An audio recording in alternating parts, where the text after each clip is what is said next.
Good morning, everyone. How are y'all doing this morning? I am messing around with some settings today, just playing. We're going to switch back to that because I figured we'd play and see what happens. And yeah. So, how is everybody doing today? It's a day. No, it's a good day. Today was probably the best day and the most productive day I've had in a long time. Like, it's been an awesome morning. Like, it's been an awesome day. So today we are going to hopefully finish this. Yes, Quid's in a wormhole. I didn't know what it looked like, so I was like, let's try it. See what the hell could, go wrong. I did a little retail therapy yesterday. Good Lord help me. I did not intend to. Sometimes you go out and you're like, I need to get this. I had to get a new bottle of United, one United from Redken because the little stole mine. Yeah, she uses Redken products at 2.5. She's bougie. she's a bougie little girl like that. And I ended up spending, oh my God, my credit card bill at the end of the month is going to I'm scared to look at it. I spent $155 on a new hairdryer. $155 on a hairdryer. I usually spend like 60 tops. But I went for the bougie one today. Last night. I went for the Dry Bar, the expensive brand, because I figured, let's see if it's worth it. I used it last night. This is my sleep hair. I woke up and I ran a brush through my hair, and this is my hair. I consider that pretty damn good. I consider that pretty damn good. Wind is free.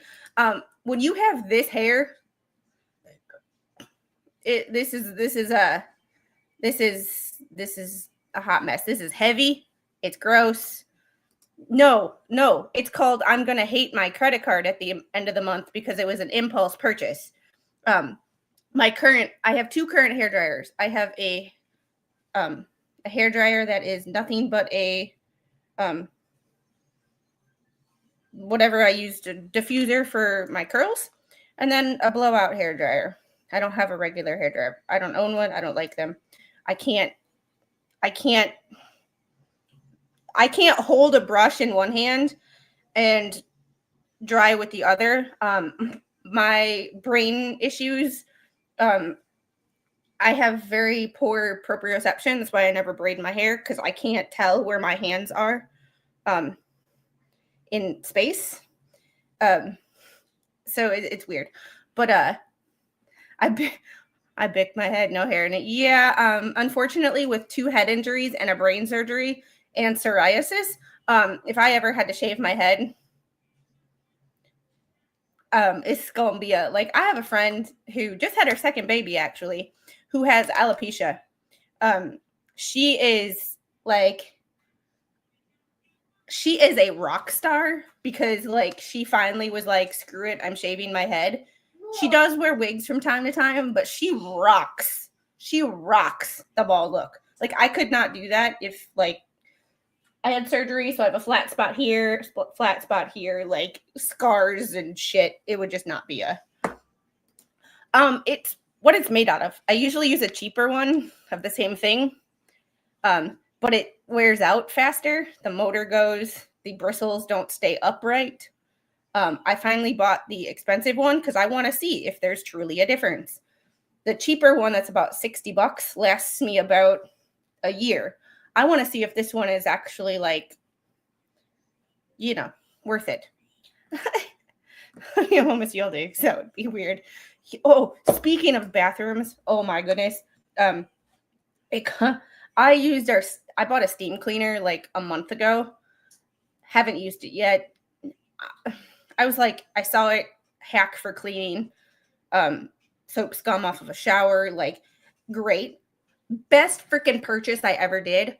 I cleaned the bathroom, everything, and the window in our bathroom because the guy before that owned this house, I don't think he cleaned anything. Mr. Squid has to power wash the outside. We power washed the front steps or the front porch. Holy crap, it looks like a new house.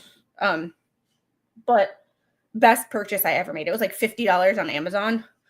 Oh my God. Oh my God. Like, oh my God. Let's get legally philosophical. I have no formal legal training. Why do I know about Rule 26 than I do about being on a jury? Because there are people who constantly say Rule 26 in every motion they have. But I cleaned the whole bathroom in like 10 minutes. But part of my retail therapy yesterday, I went to Five Below. The dollar store and Five Below are becoming some of my favorite stuff for like books and disposable goods and things like that. American Government 101.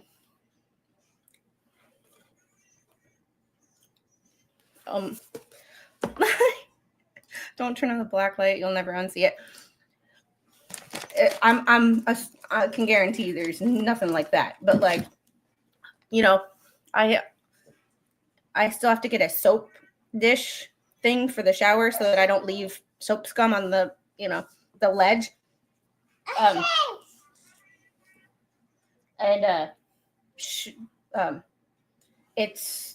It was like the shower was the worst thing for me to clean. It was the freaking easiest thing ever. Now, if you want to talk things that worth it, I just had a notification from Red Robin. They have a new burger, Buzzer Beater Bacon Cheeseburger. You can't go wrong with a bacon cheeseburger. Bacon cheeseburger with ketchup, mustard, and pickles is the way to go. Spicy mustard if they have it too. All right, so we are going to get into this now that we've done our obligatory 8 minutes of, fun. We're just shooting the shit. We are hopefully going to finish this today, so we can get into the good ones. I also got this. This was like $3 at Five Below. It's a weekly planner, so now I don't have to like search for my planner because the little likes to take my stuff and run.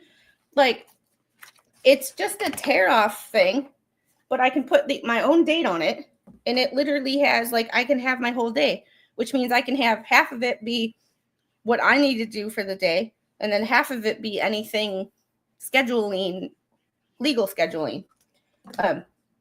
So, oh no, this is not that. There was no, or no, that. I'm done with that. I could give two shits about any of that. Yeah. I hold no ill will against anybody, but, yeah, whatever. There's just some people in life that aren't worth the time. And I want to get to 5K by summertime, but the trash seems to be taking itself out, which is quite nice. I cannot, I can, no complaints about that. I'm here for the squid awesomeness. And I love my Tammys. I have 3 of them in the chat right now. I think there's 5 total. Tammy Pearson. We have Tammy from Canada. And then we have Tammy with an I. My crew. I love it. Oh, my Tammys are awesome. All right. Getting back into this. We left off at F in the complaints. The defendants and their agents continue to perpetrate their retaliation campaign against Miss Lively. Miss Lively exhausted jurisdictional prerequisites to filing a lawsuit by timely filing a complaint regarding the behaviors identified herein within the California Civil Rights Department on December 20th of 2024, and thereafter sent a cease and desist letter. A cease and desist letter doesn't mean shit. It's not legally binding. It's basically just not good with names. How are you? Popped in for a bit, but need to do a rewatch marathon on this case. Yeah, and it's just, this complaint is, we are on page 96. It's 141 pages. So this is why we are working fast today, because this is her complaint. I can't wait to read his complaint. She just seems like she's bitching. And I am okay with that. All right. The cease and desist really doesn't mean a whole lot. It's basically, it's not legally binding, but it's just a warning. It's like when you get pulled over by the cops and they give you a warning, which I've never actually gotten a warning before, but I hear it happens. But it's like, hey, you keep this up and I'm going to sue you. Letter to the Wayfarer parties by the next morning. Rather than replying to Miss Lively's attorneys, the defendant's attorney, Brian Freeman, made defamatory on-the-record statements about Miss Lively to the media, and numerous articles reporting on Miss Friedman's statements referenced specific details in Miss Lively's CRD complaint. In response to the CRD complaint, Mr. Baldoni's team admitted reveling in shaping stories about Miss Lively. On December 22nd of 2024, Miss Lively's CRD complaint was leaked to the press. Miss Abel posted to a PR and marketing group on Meta to defend herself among her peers. Stunningly, even when attempting to deny Miss Lively's allegations, Miss Abel conceded the retaliatory nature and intent of the campaign, stating that Wayfarer, Mr. Baldoni, and the larger team had prepared for, that is, conspired to perpetrate a smear campaign, including negative press and a social combat plan, and had further prepared to take over the top steps to protect Mr. Baldoni. Josh Dickey, publicist for Justin Baldoni, denies Blake Lively's smear campaign. The internet did the work for us. And that is true. Sometimes, like, you don't have to say a damn word or say one or two things, and the internet generally takes care of itself, because all those people that live in their parents' basement or have nothing better to do, like no jobs and shit, investigate and post shit on the internet, and then rumors take over, and you can't stop the rumor mill. Further, since receiving such a notice of the CRD complaint on information and belief, Wayfarer and Mr. Baldoni, Mr. Heath, and their associates ramped up their retaliation campaign against Miss Lively, continuing their efforts to bury and destroy her. Captain Tammy shall be my new name. Who's gonna be Timu Tammy? Next stopping place, I got a story to tell you of just a reel I saw.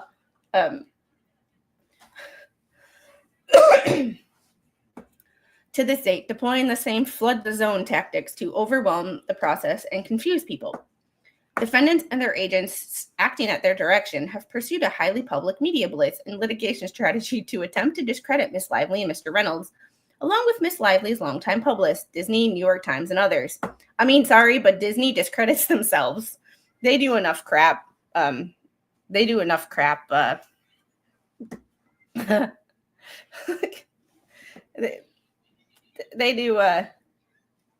enough shit on their own, and so does the New York Times.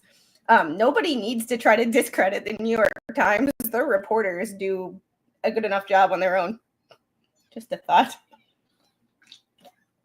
A relentless media influence and digital manipulation strategy remains at the heart of the defendant's campaign.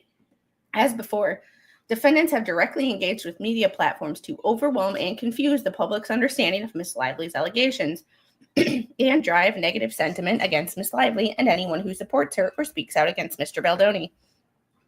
Defendant's strategy is to convince the public that it is Miss Lively rather than Mr. Baldoni, i.e. co-founder, co-producer, and director of the film, backed by a billionaire who has pledged to spend $100 million on his behalf, who is the bullying perpetrating a smear campaign. You're the... Like, I'm sorry, but Blake also, in her past, has done enough to make people not believe her. I think she's a little bit of a drama queen, but, you know. So, she incites this herself.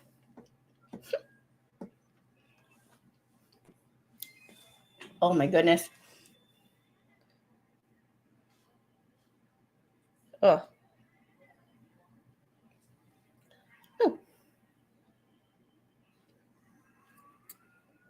Just have to return a text real quick.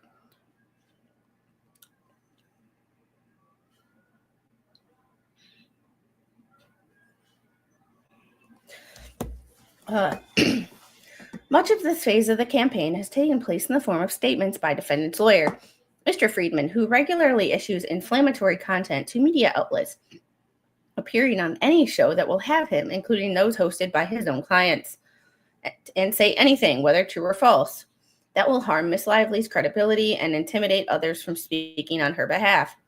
Those statements, which have been circulated and viewed millions of times, constitute defamation, as well as continued retaliation against Miss Lively for engaging in the protected activity of speaking up and bringing legal claims against Mr. Baldoni.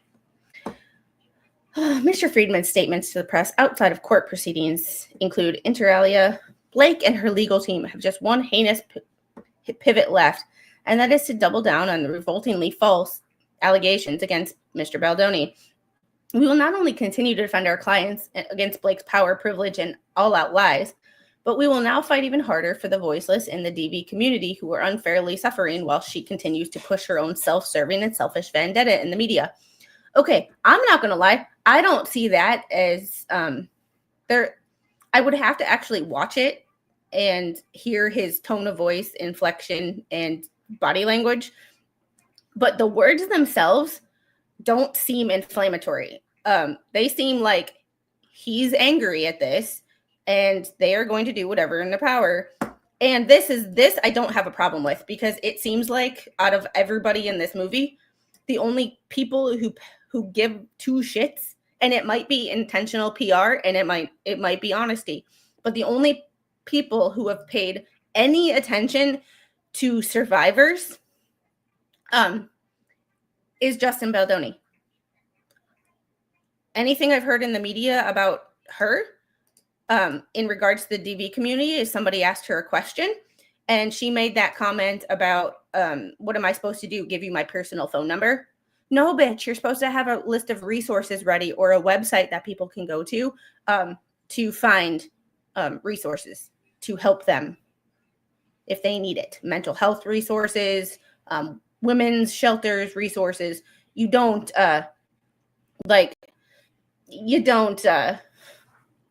and chat, I love you, and I'm trying not to get derailed this morning, but y'all are cracking me up. I'm reading some of these comments and I'm like, Squid's new channel. Oh, WTT, what the Tammies. Oh my God, I love my Tammies. But there are a couple Tammies that I see in other chats that I want to get here. We want to add to the Tammies.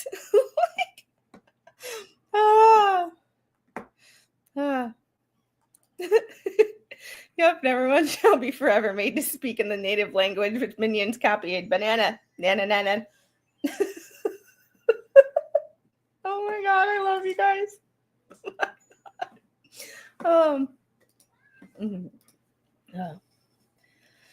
Footnote 46. It is shameful that Miss Lively and her representatives would make such serious, categorically false allegations against Mr. Baldoni, Wayfarer Studios, and its reps, and yet another desperate attempt to fix her negative reputation. Miss Lively's claims are completely false, outrageous, and intentionally salacious with the intent to publicly hurt and rehash a narrative in the media. Tag PR operated as any other crisis management firm would when hired by a client experiencing threats by two extremely powerful people with unlimited resources. That seems to be true. It's not defamation if it's true.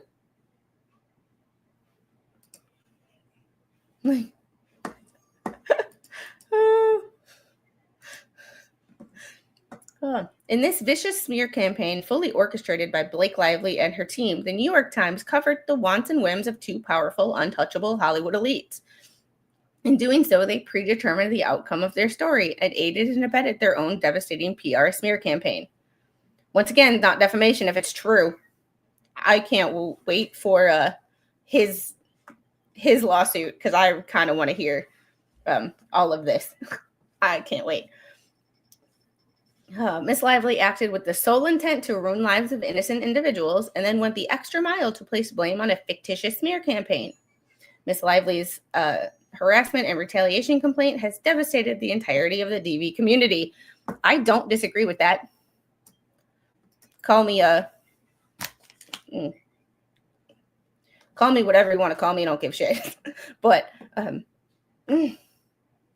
Domestic patent, Justin Baldoni decries revoltingly false sexual allegations from Blake Lively as lawsuits fly. And these are just all the links of where those things came from. Miss Lively used the allegations of harassment, and she used these allegations of bullying to try and leverage her position so that she could be the de facto director in this case. Also, Miss Lively and her team attempted to bulldoze reputations and livelihoods for heinously selfish reasons. This one I'm not sure I believe. However, I do believe, being a woman who has cried. Hey, Johnson20, are you becoming a Tammy hoarder? I'm trying my best. Like, we need to make a squid Tammy's crew. I love it.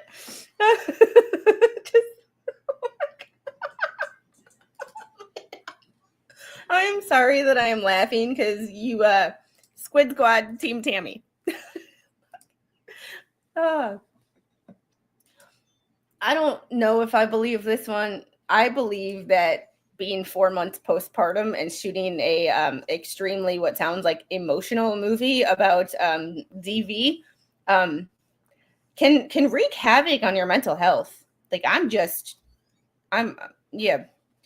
not trying to be rude or blame hormones for everything, but when you're 4 months postpartum and you're shooting a movie that involves a very difficult subject, and if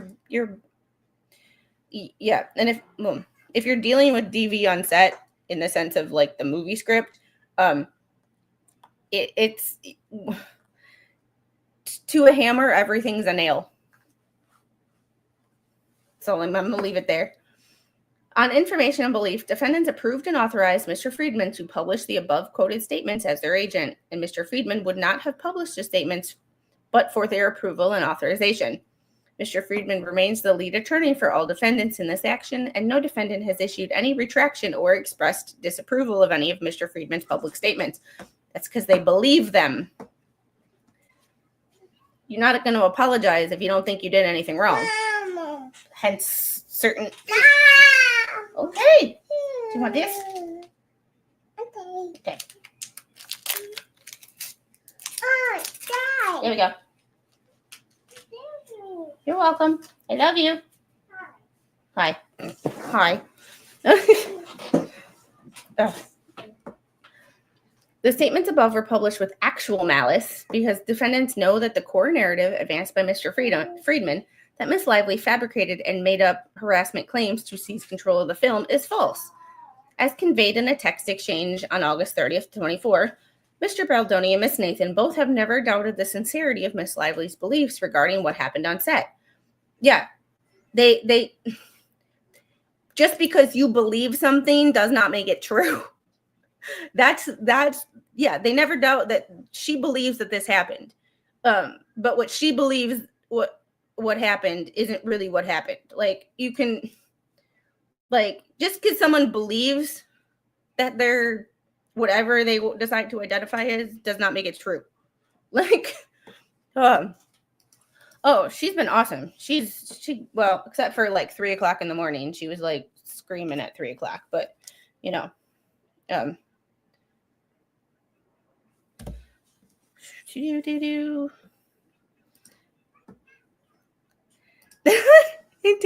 just like Blake's promotion of the film as a fun girls' night out to the movie. Oh yeah, so fun to watch TV.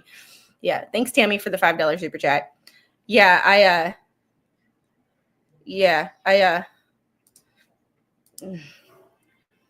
Oh, and the person who just messaged me can shove it up your rear end, if you know what I mean. I'm just joking. Somebody just messaged me and he pointed out something that I said, and I just want to give him a giant middle finger, lovingly, of course. But yes, like, you know who you are.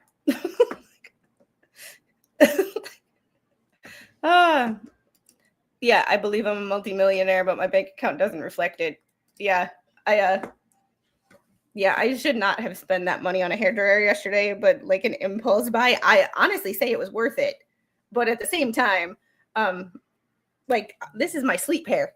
I haven't done anything to my hair except for wake up and run a brush through it. Uh,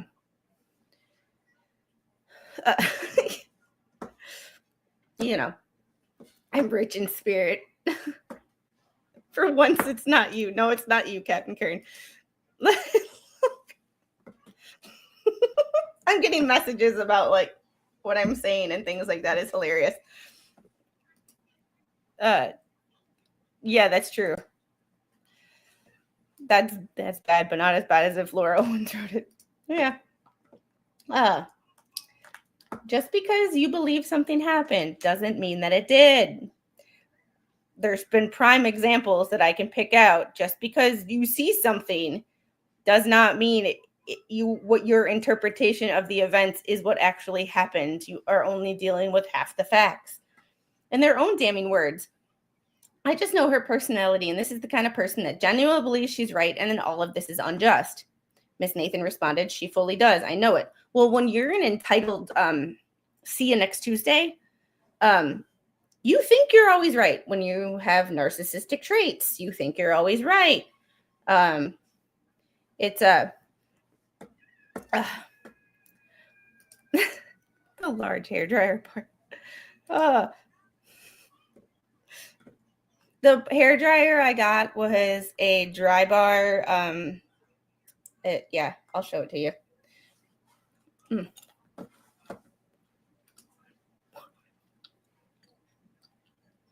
Yeah. Oh my God.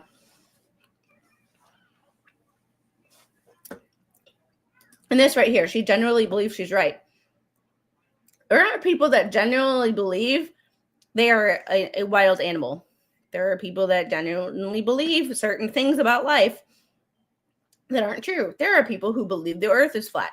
Just because you think something and you believe something doesn't mean you're right. When you take a test and you get an answer wrong, you genuinely thought you were correct. You weren't, but you genuinely thought you were correct. So just because you think you're right doesn't mean you are right. There is a big difference. Well, here's the thing. Like with all the other stuff I'm getting for the house and that I need to get for the house, I shouldn't be spending that much money on a damn hairdryer when I already had one that still kind of works. Like, hey, Spawn. These overtly retaliatory, misleading, and in many cases false statements regarding Miss Lively have been accompanied by defendants' continuing pervasive conduct in conferring with friendly media sources to ferret their narrative into the public. Very interesting choice of words. Additionally, as before, defendants have continued to pursue their untraceable digital social media manipulation campaign designed to impact social media algorithms against Miss Lively. How do I get on board with that? Oh, wait, I just let people talk. On the information and belief, these efforts have continued to and accelerated since Miss Lively's administrative complaint and subsequent federal lawsuit were filed. So, 52, Megan Storm, Tammy McArdle, and Elizabeth Rosner, Justin Baldoni sues Blake Lively and Ryan Reynolds for $400 million, alleging defamation and extortion. Ugh. Defendants have further pursued their public strategy through frivolous litigation designed to create press attention, intimidate others from coming forward, and pressure Miss Lively to give up her claims. Defendants' counsel threatened to file numerous lawsuits to sue Miss Lively and others into oblivion, with the intent and effect of intimidating others with information about Wayfarer from speaking up. Here's the thing. When someone is paid millions and millions and millions of dollars per year to lie on camera, I don't believe a fucking word you say. Unless you have receipts, I don't believe a fucking word you say. Because you are a paid liar.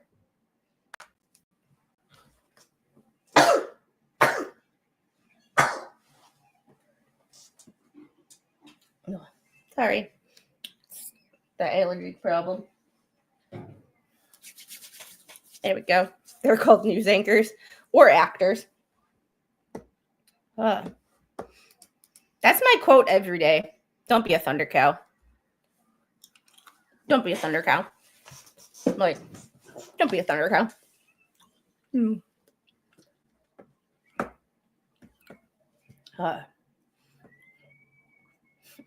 Defendants have since proceeded to file multiple lawsuits in 3 jurisdictions with outsized damages assertions in each, including $400 million in the affirmative suit by Mr. Baldoni and Wayfair in the Southern District of New York, $250 million against the New York Times.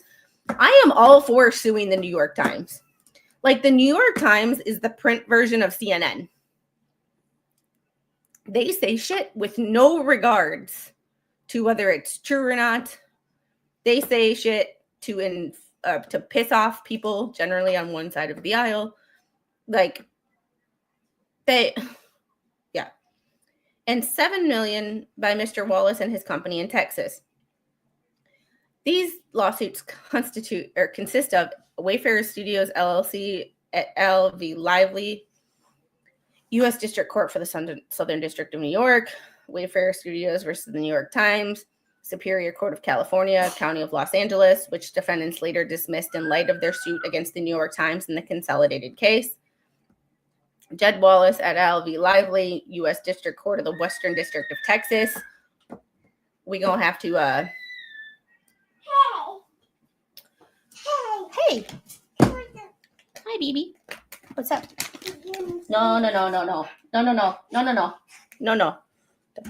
You can have that.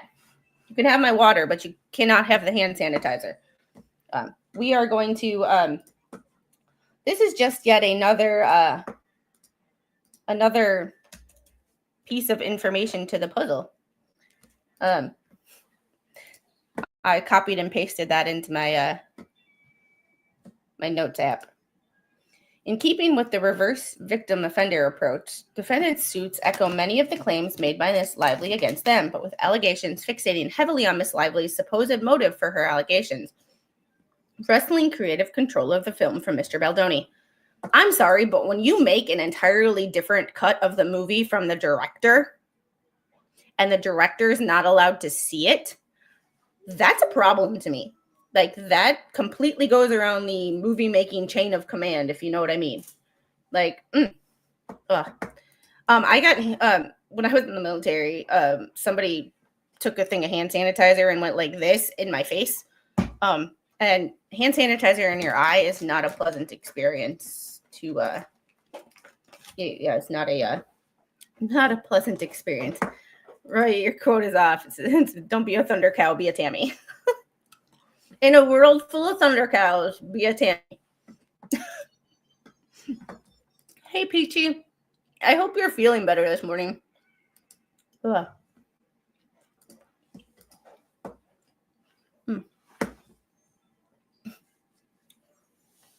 Defendants' course of conduct in their numerous retaliatory lawsuits to date have been rife with gamesmanship, retaliation, and harassment, including matters as seemingly inconsequential as service. For instance, when Miss Lively filed her complaint, her counsel reached out to Mr. Friedman, as provided for under the Federal Rules of Civil Procedure, to ask whether he would agree to accept the service of the complaint by email. Doing so is a standard way of avoiding the time and expense of attempting to effectuate personal service on parties to litigation. It avoids sending a process server to an individual's home or office, which can be time-consuming, expensive, and embarrassing for the served individual. Ugh.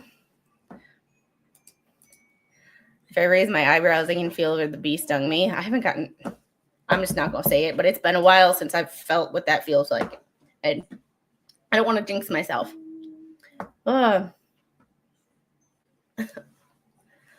Mr. Friedman refused to accept service in this manner, which meant that Miss Lively was obligated to attempt to serve each defendant personally. Yeah, because if you're going to bring what they view as a frivolous lawsuit, you're going to, they're going to make you pay. Like, you have to pay to attempt to serve everybody. Like, Oh, lava soap, the original hand sanitizer. Yeah, that stuff is interesting. Once Miss Lively did so, again because Mr. Friedman refused to accept the offer to handle service in a less intrusive manner, defendants then used that opportunity to plant misleading stories in the press, criticizing entirely standard service attempts and timing that defendants could have avoided if they wanted to, as beyond despicable. I might agree with that if you're going to not do it the easy way and then you're going to like bitch about it. I can kind of see that being a Bruce move. A desperate act of ego and privilege and a new unforgivable low for Miss Lively.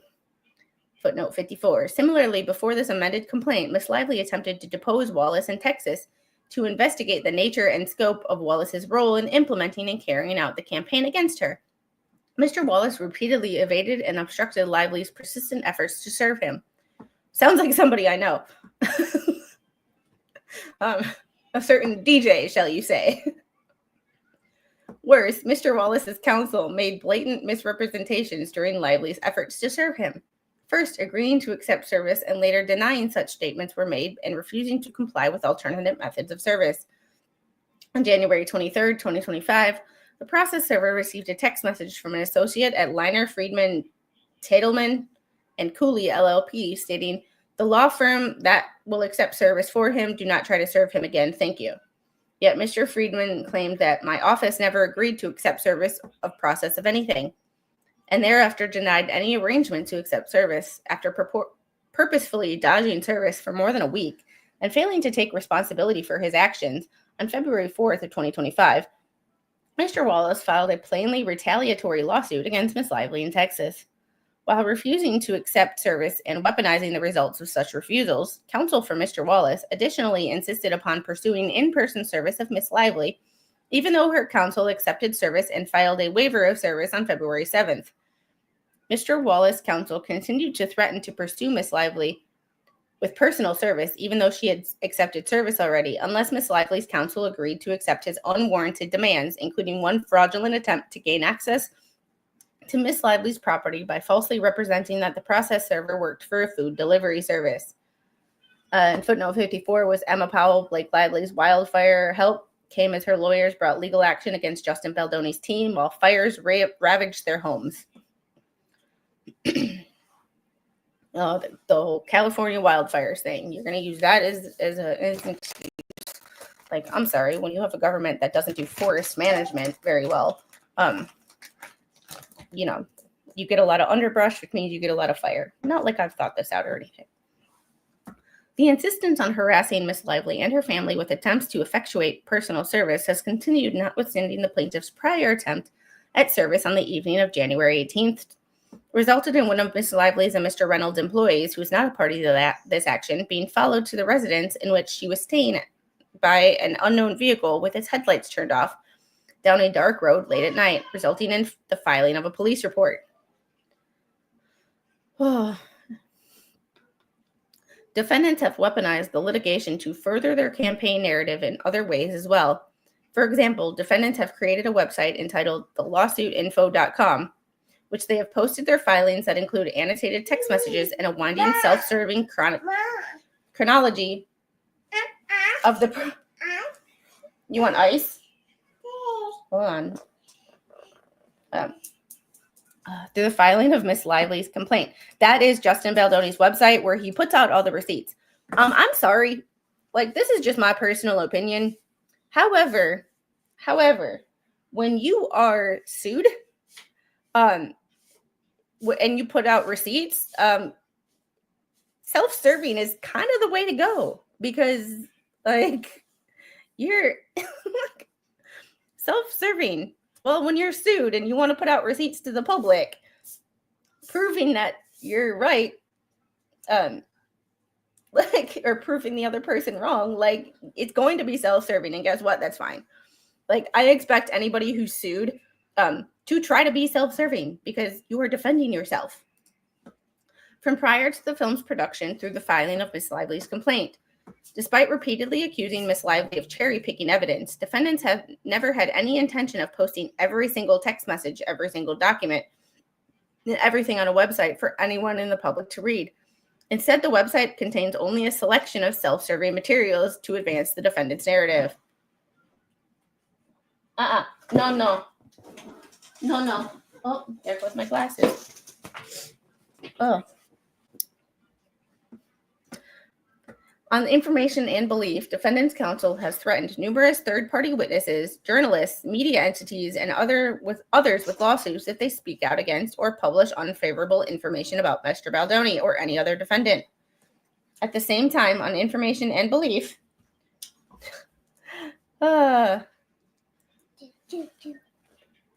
defendants have continued to push negative, derogatory content about Miss Lively and her family to content creators, journalists, and others. In sum, defendants' retaliation continues unapologetic and unabated, using the very same playbook defendants assembled and have relied on since at least May of 2024. Meg Storm exclusive. See Justin Baldoni's text messages with hit ends with us editors from Blake Lively lawsuit. The Megyn Kelly show. January 7th.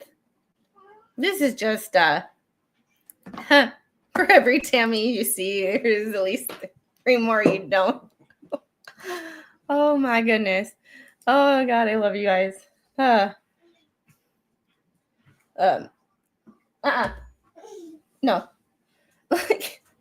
This is hilarious. Mr. Baldoni retaliated because HR complaints regarding his behavior threatened his feminist brand. On information and belief, Mr. Baldoni was desperate to suppress any suggestion that he engaged in inappropriate conduct, much less harassing conduct, because it would entirely undermine his carefully curated public image as a feminist ally. This freaking thing, like, just be you, just be who you are. And if you're a good person, you are going to be allies with people without having to say it. In 2017, Mr. Baldoni presented a TED Talk entitled, "Why Am I Done Trying to Be Man Enough?" Yeah, feminist simp. Mr. Baldoni challenged men to be man enough to stand up to other men when they hear locker room talk. Pete, you think men's locker room talk is bad? You should hear women's.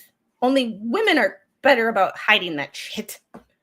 When they hear stories of harassment, Mr. Baldoni asked listeners, will you actually stand up and do something that one day we don't have to live in a world where a woman has to risk everything and come forward to say the words "me too"? God, this phrase, this.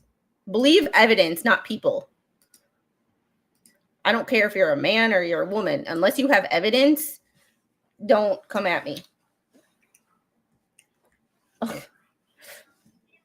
During the TED Talk, Mr. Baldoni displayed numerous screenshots. There you go. Of media coverage of. Well, you dropped it on your foot, girl. How is your toe? Yeah. There you go. How about we don't drop it this time? Actually, hold on to it. During the TED Talk, Mr. Baldoni displayed numerous screenshots of media coverage of himself from various sources as examples of his decision to use social platform as this kind of Trojan horse, wherein he could create a daily practice of authenticity and vulnerability. Mr. Baldoni then claimed the response has been incredible and has been affirming. I have to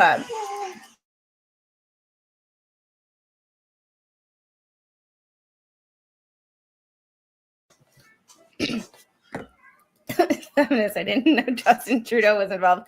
King Paco, I am amazing this morning. It has been a great, productive morning. It's just, I'm going to get a little depressed when I look at my credit card statement, but that's another story. It's another story.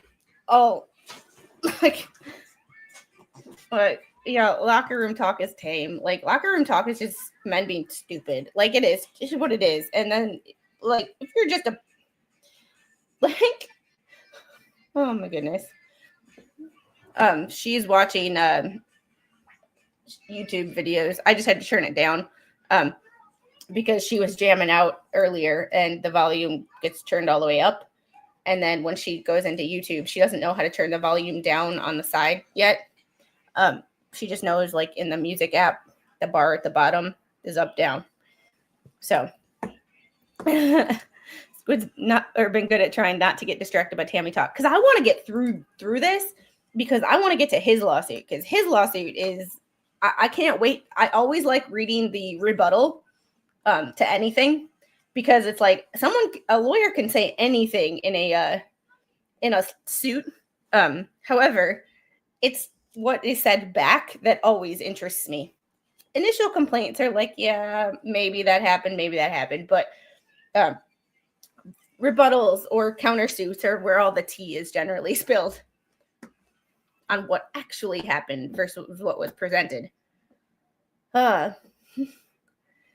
the TED Talk, Mr. Baldoni displayed numerous screenshots, media covering himself. Mr. Baldoni then claimed the response has been incredible. It's been affirming. It's been heartwarming. I get tons of love and press and positive messages daily.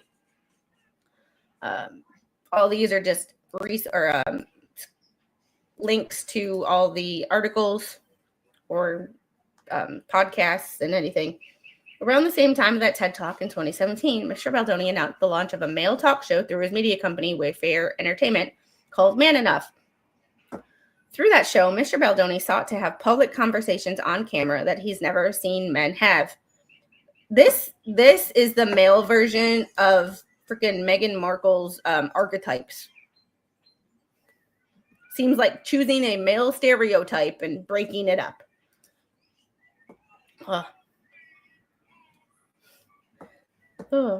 In one episode of his show, Man Enough, Mr. Baldoni hosted a roundtable. Welcome to Red Table Talk. That's how you know your man's a simp. With really strong men, including Mr. Heath and others, in reaction to the Me Too movement, to collectively learn from each other, from experts, and hear firsthand from women and try to figure out how we can be better allies in our responses and our actions. How about you just don't be a douche, or you just don't surround yourself with uber feminists? That's the easy way not to have any of these problems in your life. Welcome to Life Advice with Squid. I just laugh at myself. See, when you make fun of yourself, nobody else can get to you because you're like, I just make fun of myself. What the fuck are you going to say to me that is going to offend me? In one episode of his show, Man Enough. In this episode, Mr. Baldoni questions the group who at this table has seen something and didn't say anything. I mean, objectification, harassment, and then not said anything. In 2021, the Man Enough franchise added a podcast also produced by Wayfair Studios. The Man Enough podcast has featured in episodes entitled Strength and Unity, Men Supporting Women in Leadership, from misogyny victim to male privilege. Jesus Christ. Oh my God. Modern dating, consent, boundaries, and respect. These things right here, boundaries and respect, are not a dating thing. It's a human being thing. When someone asks you politely not to do something, just don't do it. Like, it's not hard. It's not hard. And then when you break those boundaries and they retaliate or respond or don't want to have anything to do with you anymore, like you know, she is right over here. She's playing. Yeah, soy boy. I'm sorry, I don't like beta men. Morning, Taz. Oh yeah, I had a kind of a bad headache when I woke up this morning, but I think it's how I slept.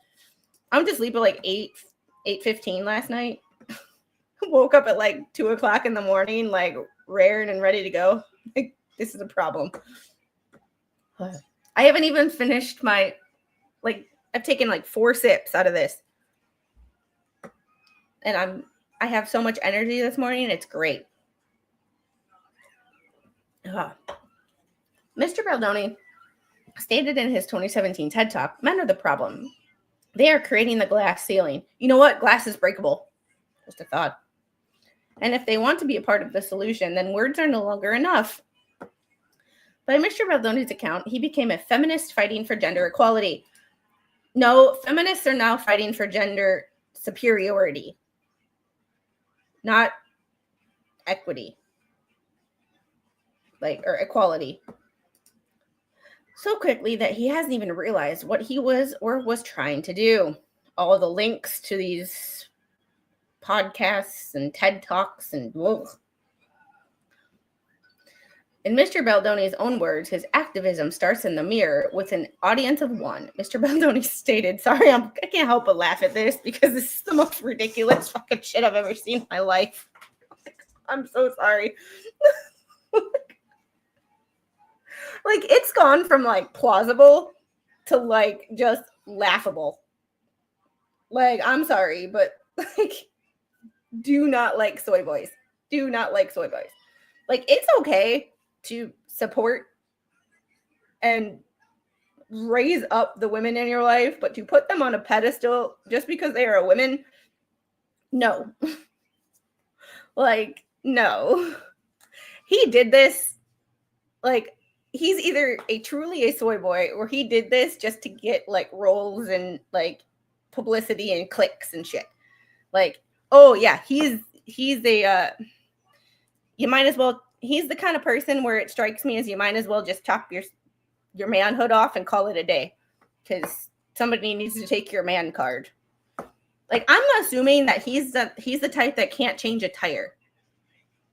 I can change a tire.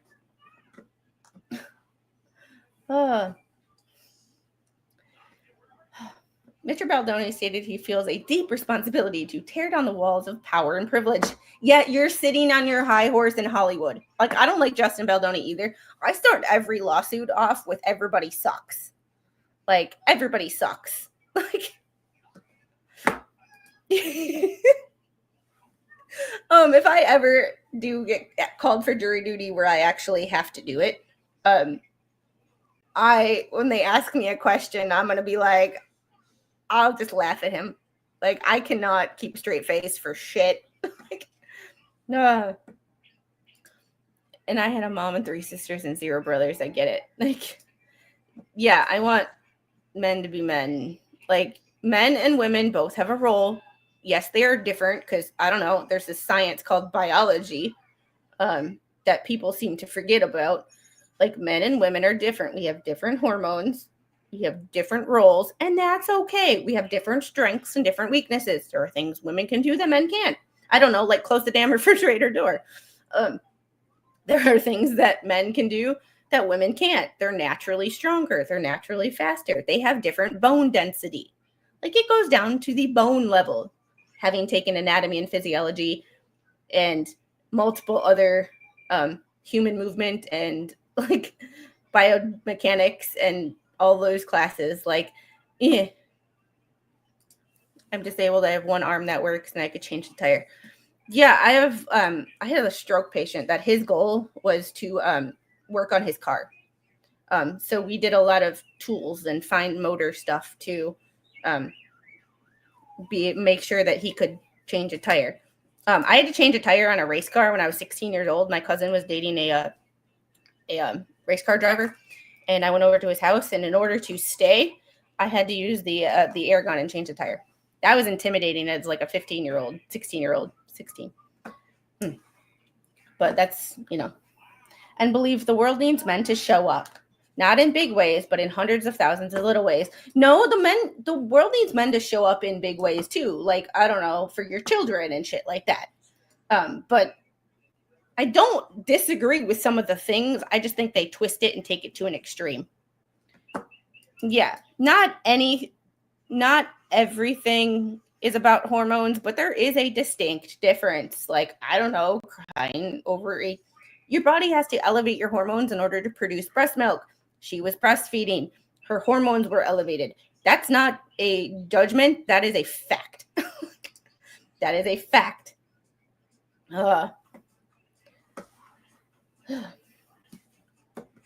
Yeah, Roy, lawyers will never allow Congress, mostly lawyers, to pass laws that keep lawyers from making money. I know.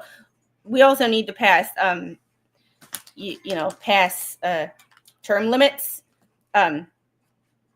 However, you're telling people that they can only do so much, and then they have to go back to like the real world, and they have to vote on that themselves. It's never going to happen, no matter how much. Oh yeah, women are petty. Women are petty bitches. Petty bitches, and I know because I am one.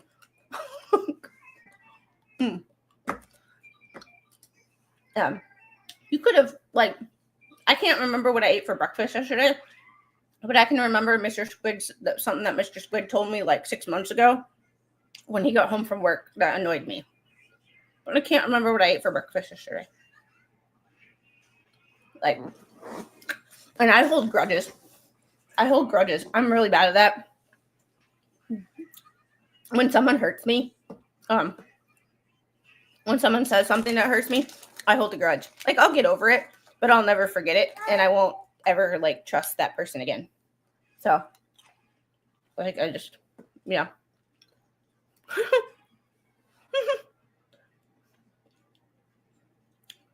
Not to overshare with you, but sometimes she's 2.5. It's been over a year since we've done any of that stuff, and sometimes I'm still like, what the actual hell? So,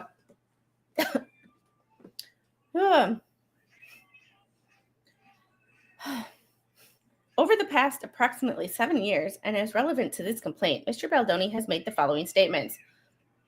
Let's just shut up and finally listen to the women in our lives.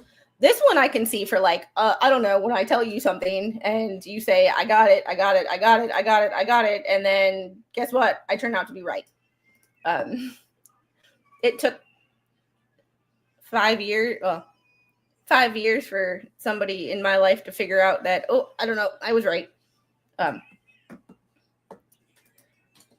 Yeah. And that's why, like, certain people, like, I don't 100% agree with all of their opinions. Like Lauren Boebert, for one. I don't agree with everything that she stands for. However, she was a restaurant owner. She was a business owner, not a lawyer. Not a lawyer. So, like, I can respect people who go into Congress who are not, and get elected, who are not career politicians and or lawyers. Like,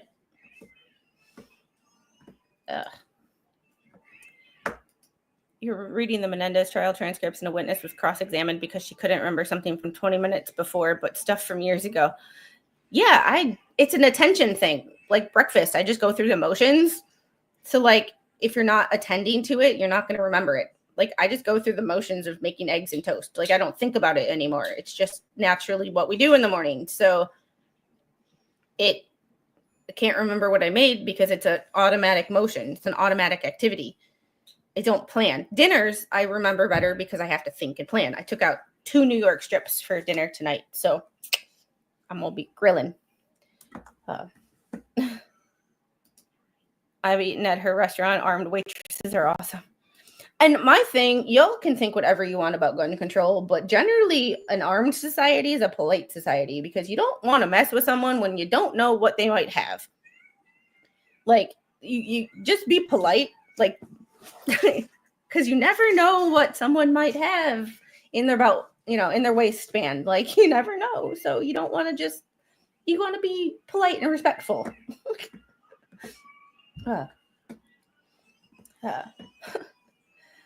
And then the other thing men are going to have to start doing now is recognizing when they made women uncomfortable and didn't realize it. I think that's one of the other side of Me Too movement is I'm sorry. Growing up, how many times did I hear bros before hoes? Women say pretty much the same thing, just referring to men. Like it's just how demeaning, how is sexist. We've built this system. Oh, thank you. Oh, thank you for making them fingerprinty. Oh, they have so many fingerprints on them. Oh, you're gonna take them back? Okay, you take them back. No. Please don't break them. Please don't. The only thing I ask is that we don't break them. The only thing I ask. Yep. Yours are over there. Your glasses are over there. Oh, thank you. I have to clean them. I can't. They're like the lowest prescription. Like the lowest. No. Oh, and now I have to wear them because. You want yours? Okay. Okay. Here's yours. There we go. Can y'all see her? You want to say hi? Hey, baby. Whoa. Women say girls before men's come. No, it's just we kind of. I've joked bros before hoes and just the just talking about women. We've built this system, the opposite of accountability, and now it's time to figure out how, as men, we can break that system. And it starts with showing what a real man is. A real man that says, hey man, we're still friends, but that's not cool. You know what? I saw a great video from the speech professor yesterday that it's like, how about like here, men, this is just my personal opinion. Men, you want to like act, you want to be seen as great people by your spouses or by women in society as a whole. How about when you have a child, instead of it being, oh, let the men watch the child, is how about let a dad be a dad? Make a dad be a dad.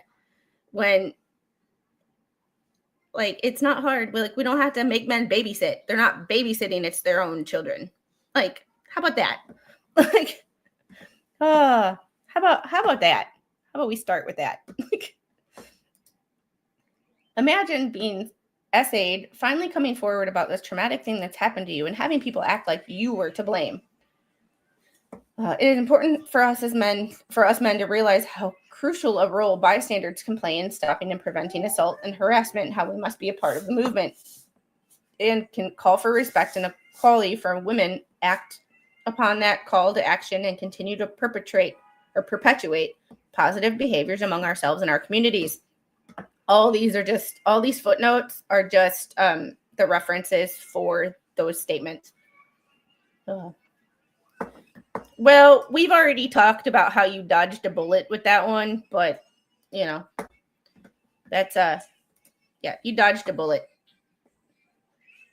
Oh, speaking of dodging a bullet, for those of you who asked where my grandfather's urn is, he is not here. He is in the master bedroom closet. But it is a walk-in closet. He is on the Freedom or the wireless hole puncher safe. Yeah, it's called parenting. Well, yeah.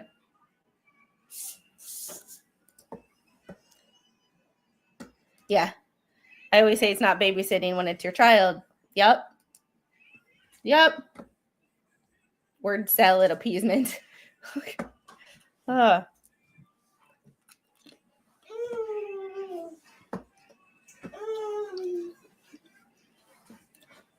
Are you confident enough to listen to the women in your life, to hear their ideas and their solutions, to hold their anguish and actually believe them, even if what they're saying is against you?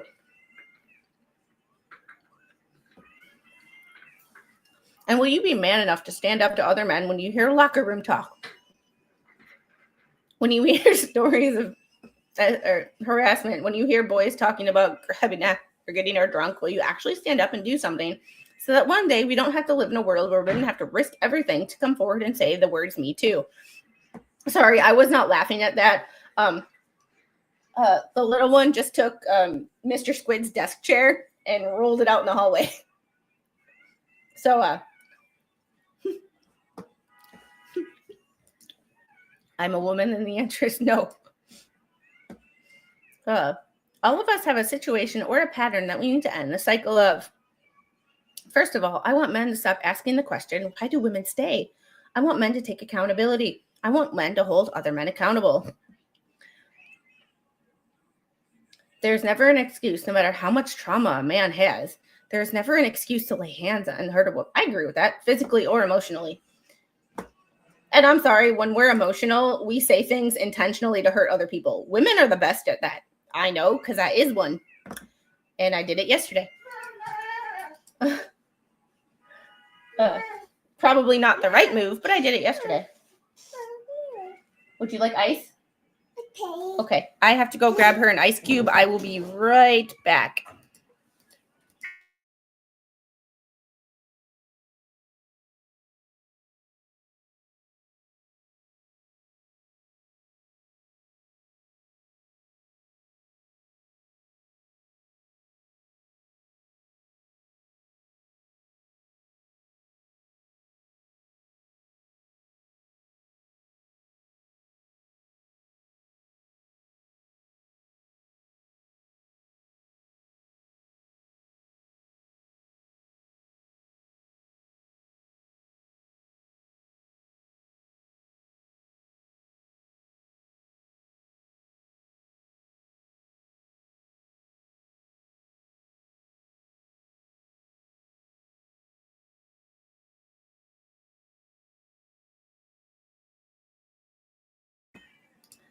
All right, guys. Thank you. She likes reusable ice cubes. She likes playing with them, putting them on her cheek. Like, I think she's teething, so she likes to put an ice cube on her cheek. Smile and nod. It prevents bruising. Hey, Duncan, Idaho. How are you? I really hate guys like Baldoni. He got a man bun and he fed the monster that almost ate him. Don't disagree.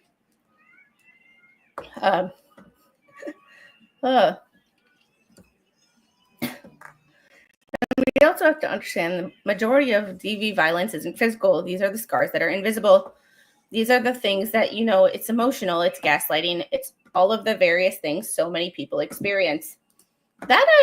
Not everything in his statements do I disagree with. It's just the entirety of his statements that I disagree with.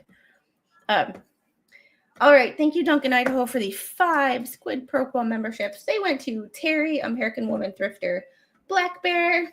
Oh, hi, Black Bear. Jen Woodall, Kelly Lemansky, and Mrs. Doolittle. Oh.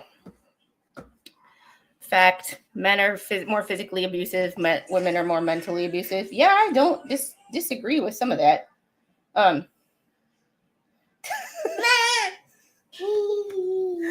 Oh, boy.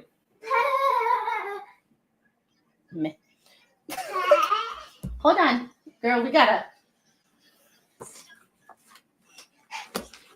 to vacuum in here because you got crumbs everywhere. There you go. Whoa. I got a text message from Mr. Squid that says it's Monday and I already have 0 F's to give. Should I make a cardboard cutout of an F and give it to him when he gets home? Hey, Rainbow Pickle, how are you? Yeah, and men just don't report physical violence. A good a good example of that is Johnny Depp. Amber Heard accused him of a bunch of heinous things, and when the recordings came out, was Johnny Depp's behavior always appropriate? No, he slammed doors, he hit things in the house, but like he was not physically abusive to her. However, she was proven to be physically violent against him. Even said it on a recording.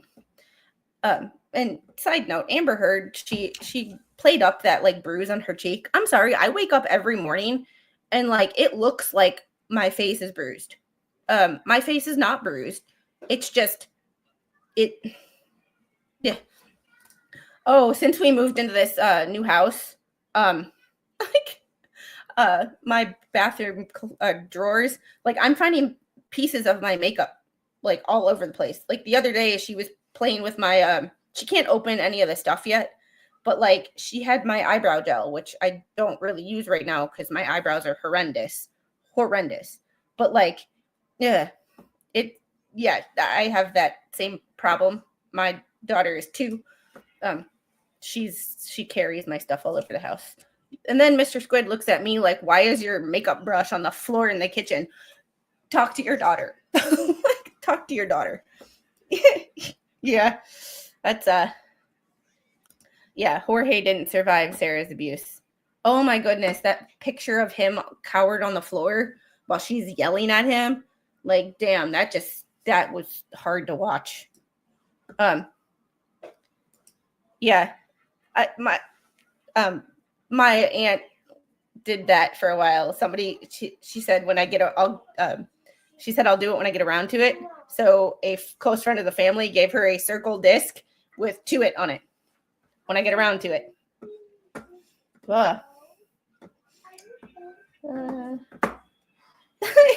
Even responsible preppers keep a bucket of freeze-dried F's to give just in case. It's the fan scenarios. Somebody gave me Rogue Mama gave me a candle that said, "Look, it's my last F. It's on fire." She also gave me one for Christmas that said, "Our candle, or this candle is like our friendship. If you forget about me, I'll burn your effing house down." That was hilarious. All right.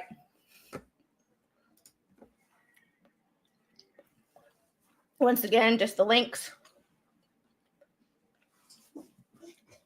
I think we judge women and victims, but the real question is, why do we keep allowing men to harm? I don't know. How about you actually charge them with shit instead of the cashless bail and all of that fun crap?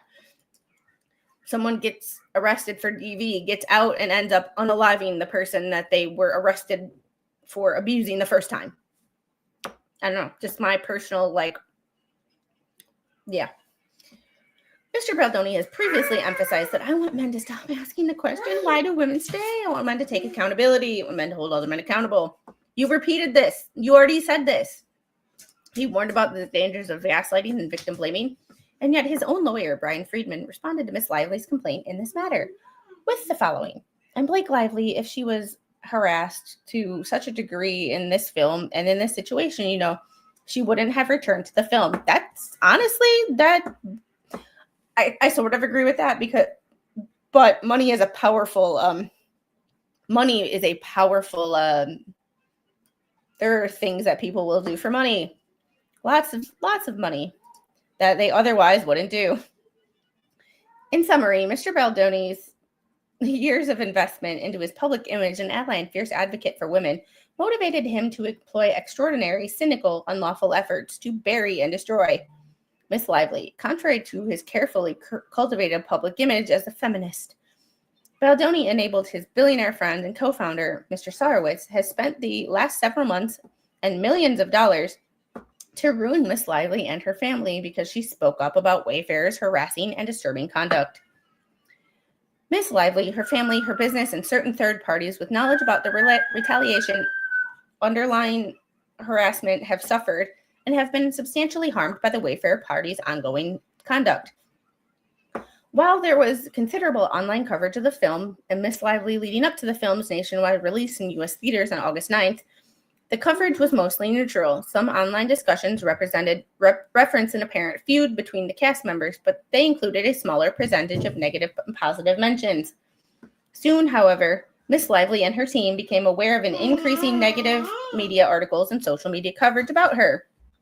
Once again, just links. The significant spike in the volume of negative sentiment towards Miss Lively include notable spikes on approximately August 8th and 14th, and continue to trend mostly negative for the remainder of 2024. On information and belief, an increased volume of sentiment towards Miss Lively continued to trend vastly negative due to defendants' active and continuing campaign against Miss Lively. Not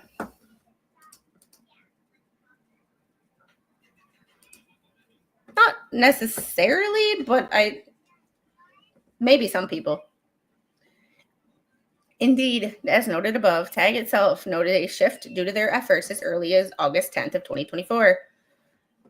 As of that date, the sentiment towards Miss Lively turned toxic, with a sudden increase in negative comments, including hyper content and calls for Miss Lively to go F herself. Which, for example, the following vile post appeared on X in mid-August of 2024, tagging Miss Lively. Two nasty, rude thunder cows who gives an F about your stupid movie. Who did you suck off for your part? We know how it works. F you both. Blake Lively, now we all know what a huge thunder cow she is. Jesus, what a disgraceful bee. She has kids. Oh my God, her kids are going to grow up to be little cunts too. People like that should not procreate. I mean, I maybe wouldn't have used those words, but if you're a bitch, you're going to have bitchy kids. Just the way it is. And then these are all just links again. Yeah. Nearly decade-old interviews of Miss Lively were surfaced, commenting on her tone, posture, dictation, and language. And guess what? That's not directed at her. That happens to everybody. That's why when you put shit out on the internet, be careful, because it never goes away. Miss Lively was criticized for how she was marketing the film, without context, of course, that she was implementing the agreed-upon marketing plan. Which, guess what? That agreed-upon marketing plan, that to make this a girls' night out and flowers and sunshine is not accurate. Was not a good thing to go with. And that wasn't her fault, but she agreed to do it. So, you know what? Whoa. Whoa. What just happened there? Like,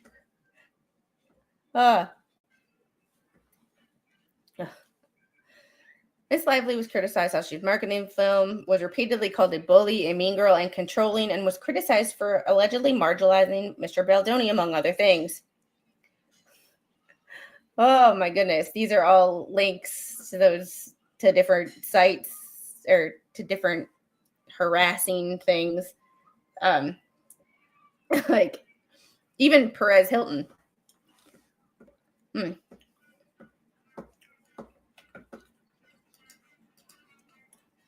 It wanted you to finish. It's like you're taking too long. Yeah. On information and belief, the Wayfarer team seeded social media content with content creators and online chat sites like Reddit and into publications with small audiences and lax editorial standards. The team would then amplify that content by sharing them with publications like Page Six, The Daily Mail, Newsweek, New York Post, TMZ, and BuzzFeed. These publications have larger audiences and greater reach, which significantly increased the negative sentiment towards Miss Lively.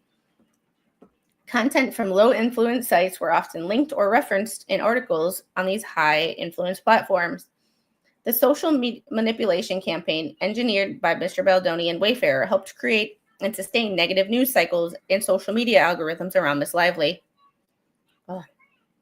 More of the above captioned.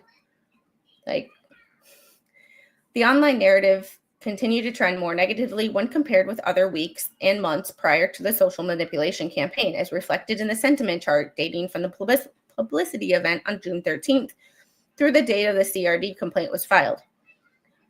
On information and belief, the online narrative towards Miss Lively continues to trend vastly negative due to defendants' active and continuing campaign against Miss Lively.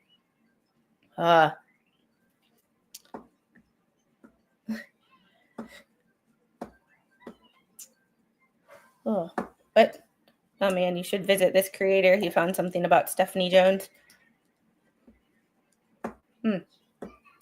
I've only been in 2 bar fights. 2.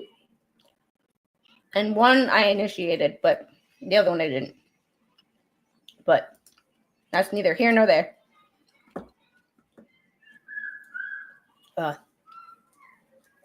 So this is all the red is negative.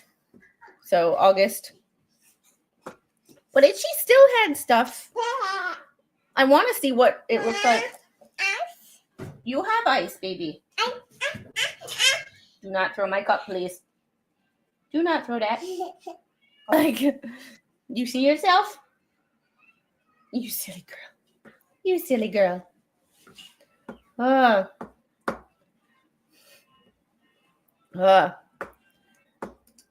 Lively would throw a beer and start a bar fight. Squid would set her beer down, help you, and finish you.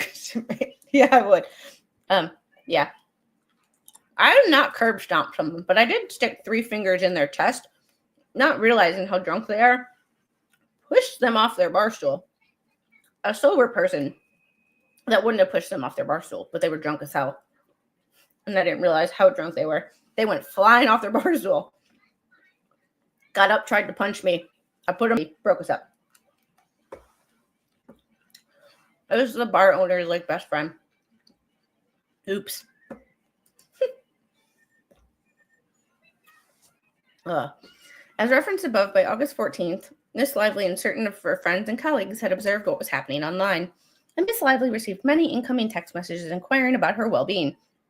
The devastation to Miss Lively's reputation continued through the end of 2024 and into 2025, with negativity spiking in early August of 24 and December of 24, including notably on X and Reddit.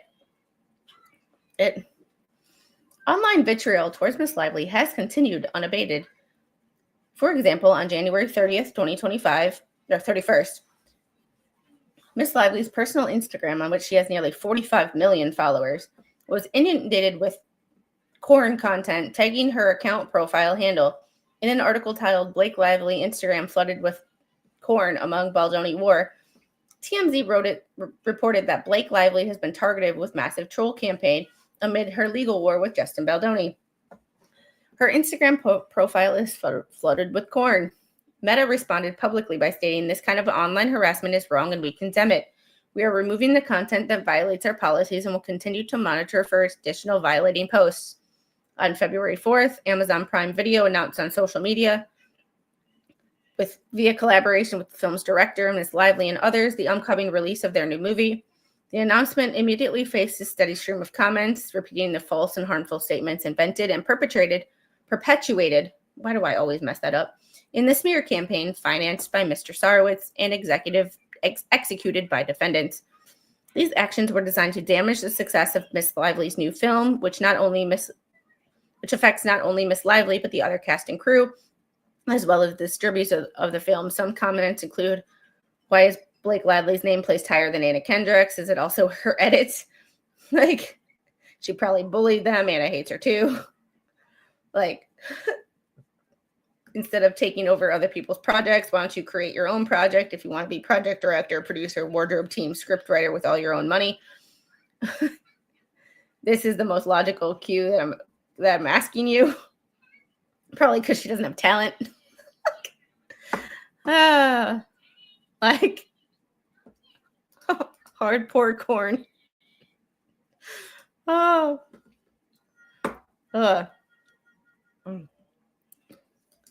My uncle was the king of bar fights before he got saved. Apparently,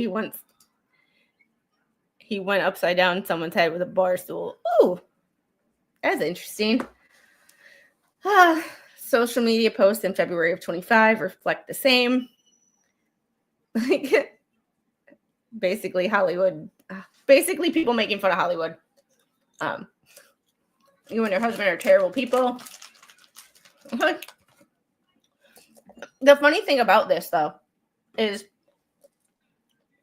everybody thinks Ryan Reynolds is a super nice guy. She's not only ruining her reputation with this, she's ruining his. Yeah. Every woman with a son should effing hate the sight of Blake Lively, because this could be my son. She is doing this too. Blake, you're an effing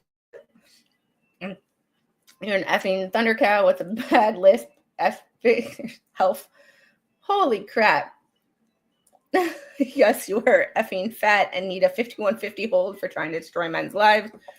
Woo! Oh. Respectfully, the American moms with sons. Liar, narcissistic, bully, extortioner. Like, Blake Lively thinks she is so smart. She just exposed herself as a cunning and manipulative. She won't be getting any jobs after this is all said and done. Proofread your work. No one wants to work with such bitch. Ugh. Like, lays out on the bar floor. Just got inked, bitch. This vitriol and violence is unlike anything Miss Lively has experienced in her 20-year career. At no point until the initiation of defendant's campaign had Miss Lively or her family experienced anything remotely like the above. The sentiments expressed above are how terrifying the results of money, time, and HR defendants have poured into creating an environment of hatred against Miss Lively and her family. This campaign has been devastating to Miss Lively, including by causing substantial harm to Miss Lively, her family, as well as her business, and all the people who work at each of them. Unlike Wayfarer and Mr. Baldoni, Miss Lively has been precluded from not only experiencing the success of the film, that's not what her text message said, but also from having the ability to engage further with her businesses, fans, and social media followers without immediately triggering an onslaught of hateful and violent comments. Instead, Miss Lively and her family have been forced to contend with not only an incessant and wide-reaching negative media campaign, but also violent threats against Miss Lively and many who associate with her.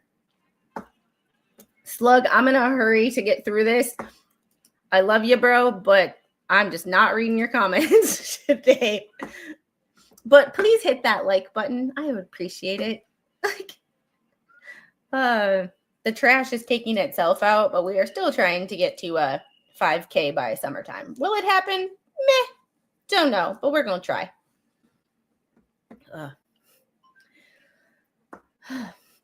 When it became clear that this media blitz was the result of an intentionally seeded, cultivated, and financed campaign against her, Miss Lively began to experience mental, physical, professional, and financial harms that continued to the present. The effects on Miss Lively's professional life were immediate and substantial. Given the ongoing nature of the campaign that is associated negative public sentiment, Lively did not believe that she could proceed with public appearances or events without being forced to openly discuss what happened on set. For example, Miss Lively canceled a critical Target corporate event for her hair care company and felt compelled to decline an invitation to host the premiere episode of the 50th anniversary season of Saturday Night Live in September. She has since turned down other acting and directing opportunities as a result of feeling harassed and fearful of further attacks on herself, her family, and her colleagues. She also has canceled multiple appearances on behalf of her businesses since December of 2024 because of the constant online vitriol directed at her brands. It's like we're trying to be their doctors and just diagnose them from my screens. Narcissist. You've been trying. I'm focused this morning. Yes, I am.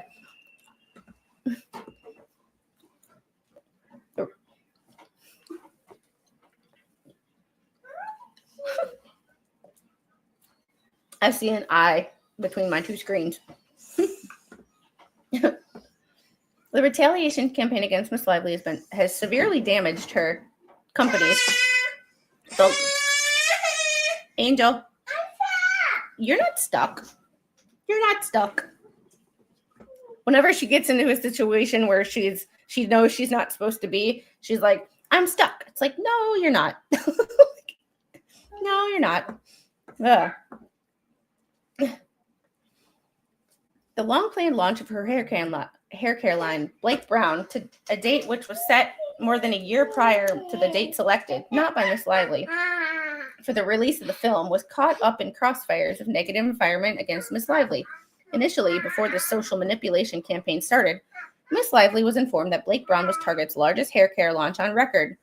Based on internal sales projections, the sudden and unexpected negative media campaign launched against Miss Lively depressed retail sales of Blake Brown products by 56 to 78%. This dramatic drop was completely at odds with the high satisfaction scores that Blake Brown products received in the significant consumer testing performed before the launch or its initial success after launch, and it appears to have been caused overwhelmingly, if not entirely, by the retaliatory campaign initiated by defendants. Around the same time, the social media accounts for Miss Lively's brands, including Betty Buzz and Betty Boo's, never even heard of either one of those, were flooded by hateful comments, which began to echo through other social and traditional media outlets. When Miss Lively limited comments on her personal Instagram account to limit the toxic harassment she was receiving, those users simply migrated to the social media accounts and websites of Blake Brown, Betty Buzz, and Betty Boo's. Many of the negative comments on these businesses' social media accounts and websites had nothing to do with the products or brands, but instead referenced the film, Mr. Baldoni, and or Miss Lively as a bully or mean girl. On information and belief, the astroturfing campaign was responsible for this wave of comments. For example, posts on Betty Boo's social media, including the following messages: cancel Blake, boycott this crap, Betty Boo, stunned by the greed and utter lack of human decency, Team Justin, justice for Justin, disgusting, you are taking away from women who are actually victims, shame on you, a bully, uptight, backstabbing person that loves to see people suffering so she can feel good, disgusting. Come on, bro, every day they release evidence and it's getting really bad for you. Maybe it's not too late to take everything back and apologize. Think about women who are actually victims of SA. Post on Blake Brown Beauty and social media. Include the following messages. And these are just all of the links to all of the things that were said.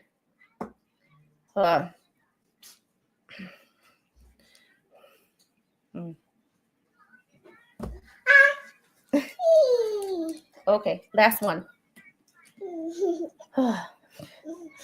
Bitchy hair everywhere. Congrats, no one is buying, boycotting. We don't support liars. Trash, just like Blake. After defendants launched their campaign, none of Miss Lively's businesses could operate as they ordinarily had before. Instead, Baldoni Wayfarer astroturfing campaign forced each of Miss Lively's businesses to go dark on social media in August. Miss Lively did the same for nearly 2 months, and during this time was unable to fulfill her obligations as the brand's founder, causing issues with many business partners and customers. The emotional impact on Miss Lively has been extreme, not only affecting her but her family, including her husband and 4 children. There are days when she has struggled to get out of bed, and she frequently chooses not to venture outside in public. While she has fought to maintain her personal life and business interests behind closed doors, she has suffered from grief, fear, trauma, and extreme anxiety. She has also been experiencing repeated and painful physical symptoms as a result of this experience. Where's the doctor's notes? Mr. Reynolds, too, has been affected mentally, physically, and professionally by his wife and children's pain. Worst of all, however, has been the impact on their young children.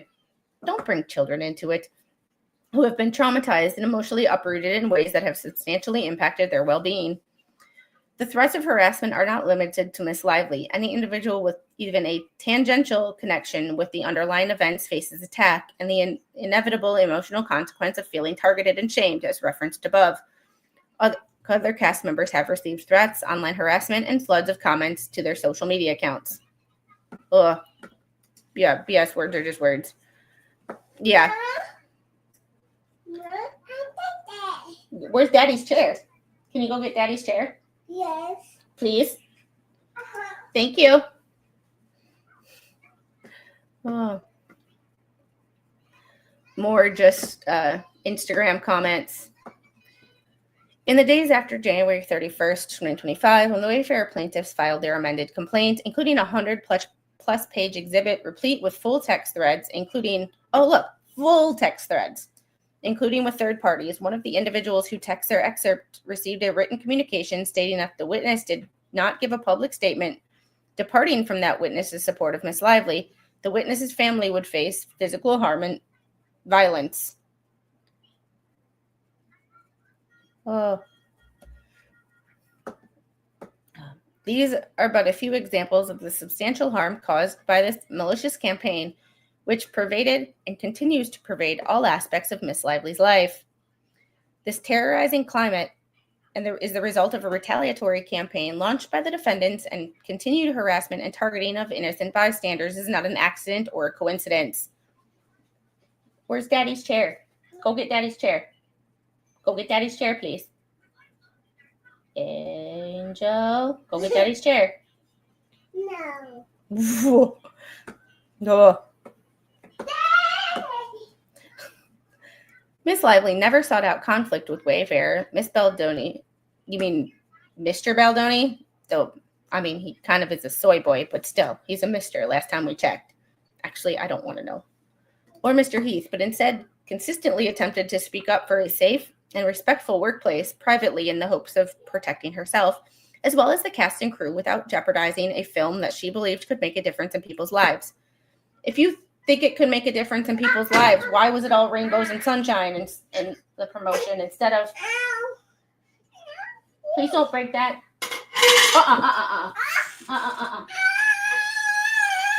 It's okay. We just can't do that. There's just certain things that we can't do. Here, Angel. Here.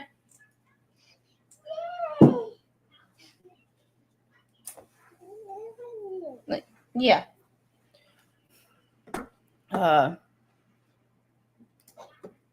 You shouldn't, but people suck. Like, it's that way. People suck. Like, but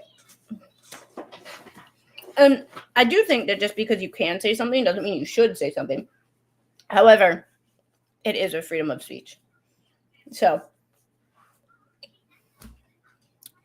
I just think some people suck.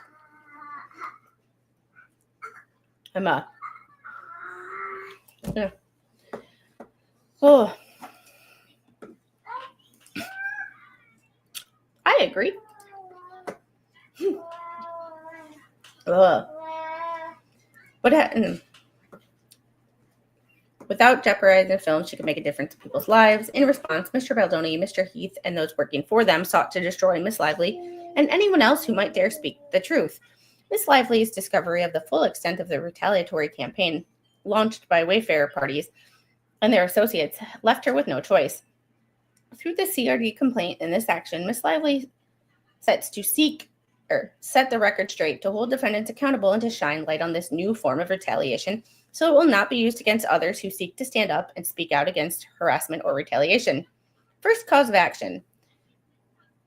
Harassment in violation of Title 7, 42 U.S. Code 2000E2A1 against everybody. Miss Lively hereby repeats, retaliates, realleges, and incorporates reference in each allegation of the complaint is fully set forth herein. At all times herein mentioned, Miss Lively was an employee under Title 7, 42 U.S. Code 2000EF, and it ends with us movie, LLC, and Wayfair were employees and were joint employers under 42 U.S. Code 2000E. At times here mentioned, Title VII was in full force and effect and was fully binding upon defendants. It ends with us movie, LLC, and Wayfarers as employees or joint employers, and applicable to Miss Lively as a member of a group protected by Title VII, prohibition against discrimination and harassment. Miss Lively's sex and gender constitute a protected class under Title VII. See, this is like, I hate that. In engaging in the conduct described in this complaint, defendant, it ends with us movie, LLC, I'm just going to refer to them as defendants, discriminated against Miss Lively in violation of Title VII by subjecting Miss Lively to harassment and creating a hostile work environment on the basis of her sex and gender. The behavior of the defendants, Baldoni and Heath, as described in this complaint, were severe and pervasive, such that it created a work environment that a reasonable person would perceive, and that Miss Lively did perceive, to be hostile, intimidating, offensive, oppressive, and or abusive. Defendants Baldoni and Heath perpetuated this environment by failing to create a workplace in which individuals felt comfortable raising concerns regarding harassing others and inappropriate behavior on set, including Wayfair's failure to provide Miss Lively with an employee handbook, harassment policy, information or any training on harassment, discrimination, or respectful workplace expectations, as well as information about the process for filing HR complaints. A comment defended by Baldoni and Heath undermining HR's concerns. And I wonder what the process is like that on movies. I have absolutely no idea if that's a regular thing.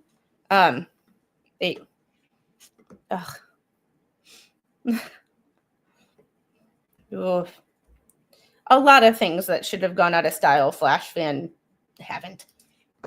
Most people they have. But the good thing about, okay, I don't want to disparage anything you've ever gone through in my life. And you know I'm saying this out of pure respect.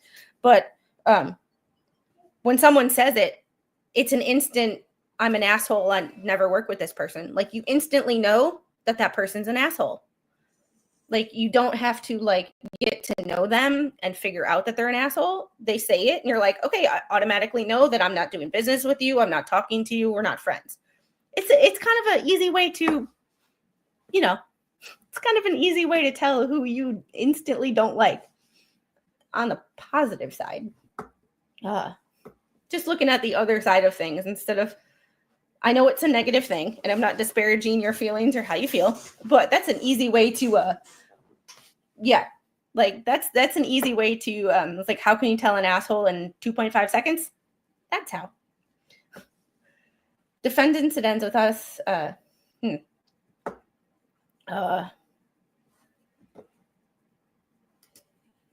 smell it, yeah, and there's always going to be assholes, but in general, I believe in general, I believe the media's demand for it outweighs the supply. There are assholes. I'm not going to deny that there are assholes like that in this world. I am not saying that everybody is a good person. I'm just saying that, like, that's how you can tell a jerk or an asshole in 2.5 seconds. And also, no matter how perfect your society is or imperfect, there's always going to be assholes. So, there you go. There you go. All right. The conduct by defendants Baldoni and Heath, included but not limited to conduct described in 73 through 107 above, describe in direct violation of Title VII of the Civil Rights Act of 1964 as amended, for which defendants, it ends with us, movie, LLC, and Wayfair are liable.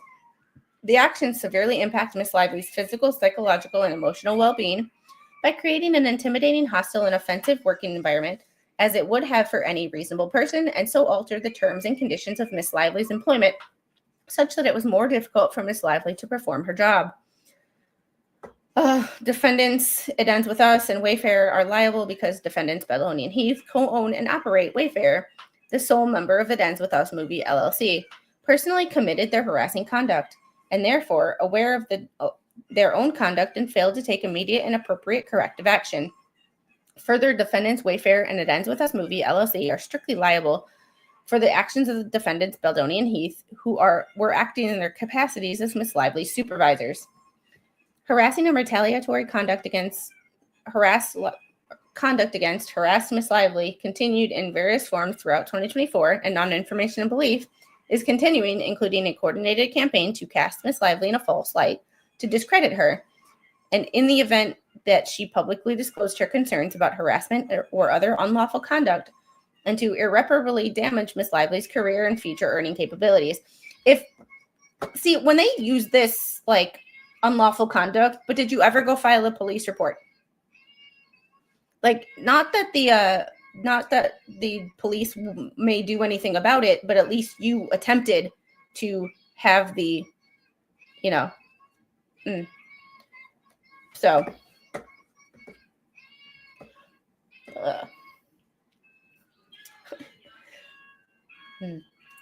to irreparably damage Miss Lively's career and future earnings capabilities as direct, foreseeable, and proximate result of the unlawful discriminatory conduct by defendants, Miss Lively has suffered and continues to suffer substantial damages, including but not limited to severe emotional distress and pain, humiliation, embarrassment, belittlement, frustration, and mental anguish, and is entitled to award of punitive damages in amount to be determined at trial.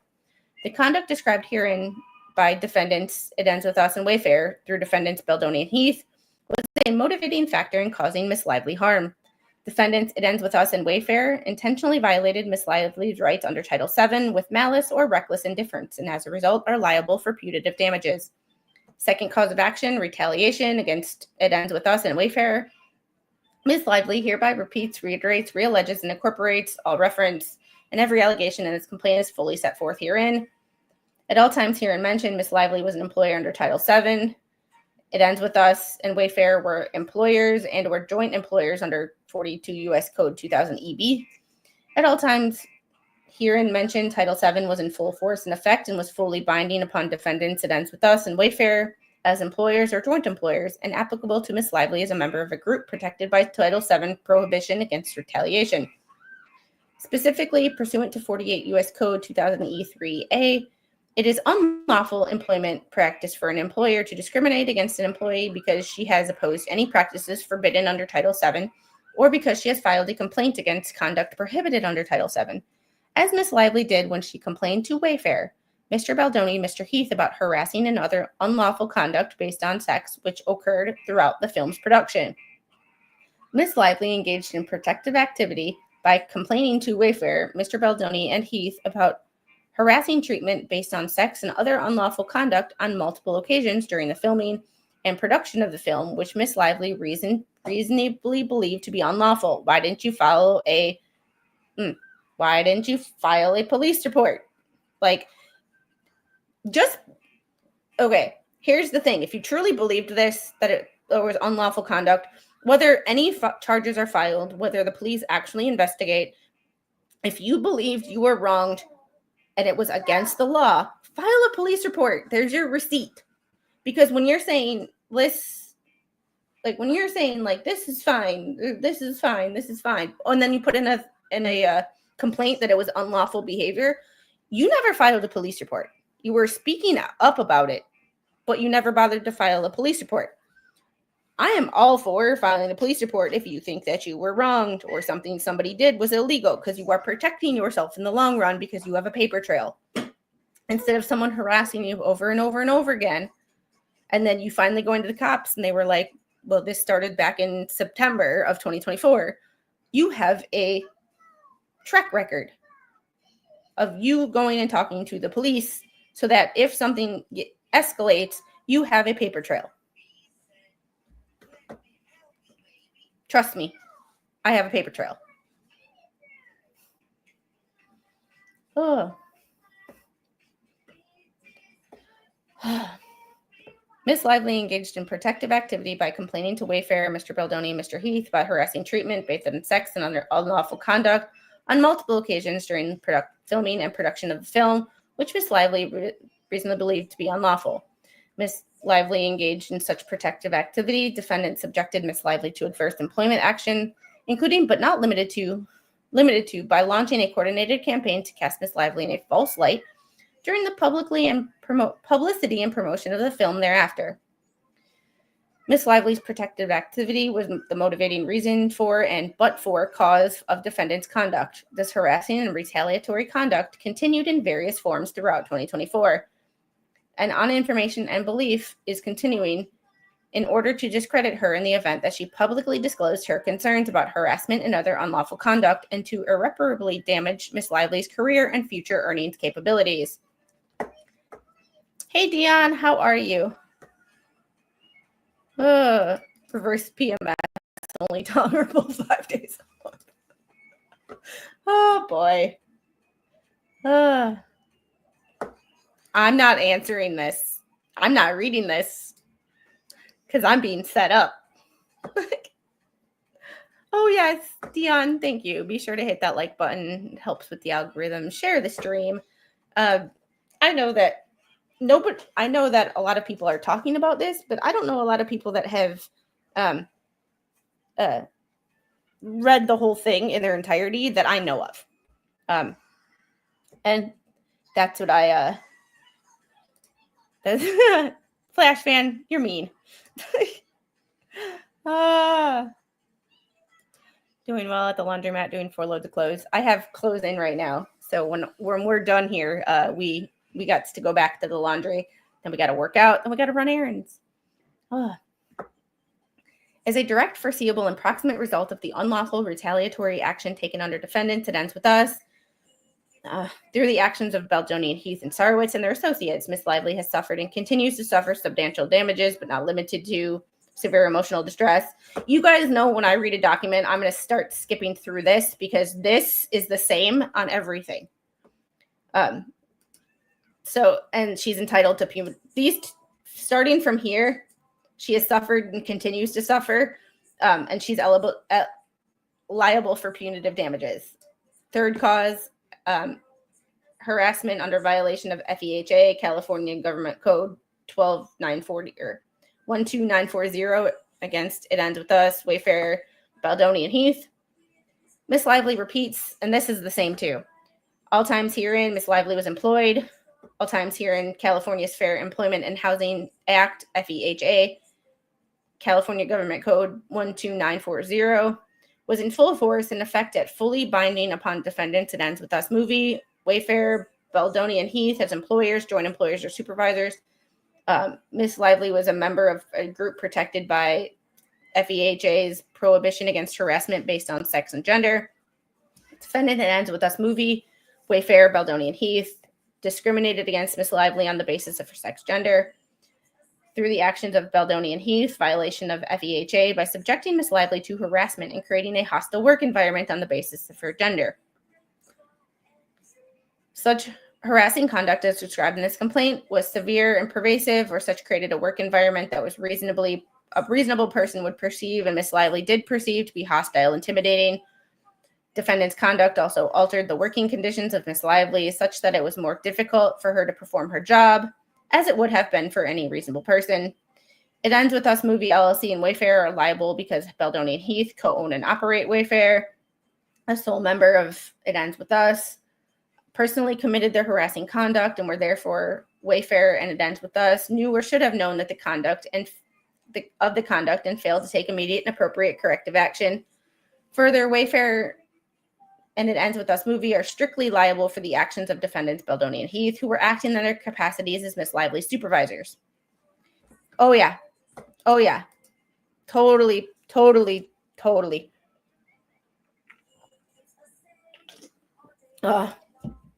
Send Squid in to reach her gripper so she doesn't have to bend and hurt her back to pick up her paper trail. It gets good and frustrating. Yeah, this has already been frustrating. Sometimes I'm like, it's just, yeah. Defendant's unlawful conduct was substantial in factor causing Ms. Lively to suffer and continue to suffer substantial losses in earnings, equity, and other employment benefits as incurred as economic losses. the emotional distress, shame, and embarrassment, and then maliciously, fraudulently, and oppressively, and that she's entitled to punitive damages. Fourth cause of action, retaliation in violation of FIA. It ends with us in Wayfair.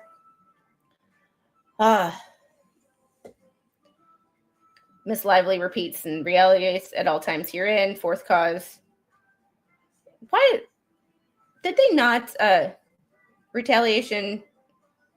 So they're putting the same thing. Retaliation in violation of FEHA, California Government Code 12940.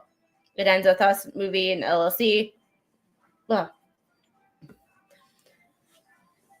At all times herein mentioned, Miss Lively was employed and or providing services pursuant to a contract with Defendants and Ends with Us movie and its managing member Wayfair. At all times herein mentioned, FEHA was in full force and effect and was fully binding upon Defendants and Ends with Us movie, LLC, and Wayfair as employers or joint employers, applicable to Miss Lively as a member of a group protected by FEHA's prohibition against retaliation. Specifically, 12940H it is unlawful employment practice for an employer to discriminate against any persons because that person has opposed any practices forbidden under FEHA, or because the person has filed a complaint against conduct prohibited under FEHA. Miss Lively did when she complained to Wayfair, Baldoni, and Heath about harassing and other unlawful conduct based on sex, which occurred throughout the film's production. Miss Lively engaged in protected activity by complaining to Wayfair, Mr. Baldoni, and Heath about harassing treatment based on sex and other unlawful conduct on multiple occasions during the filming production of the film, which Miss Lively reasonably believed to be unlawful. After Miss Lively engaged in such protected activity, defendants subject Miss Lively to an adverse employment action, including but not limited to launching coordinated campaign to cast Miss Lively in a false light during the publicity and promotion of the film and thereafter. Miss Lively's protected activity was a substantial reason for defendant's conduct. What's up, baby? What would you like? You want to go for a ride? Okay. We'll go for a ride when Mommy's done, okay? We'll go out in the garage and play, okay? Whoa! Whoa! That was uncalled for. She wants to go for a ride in the she wants to go for a ride in the GOLFCART.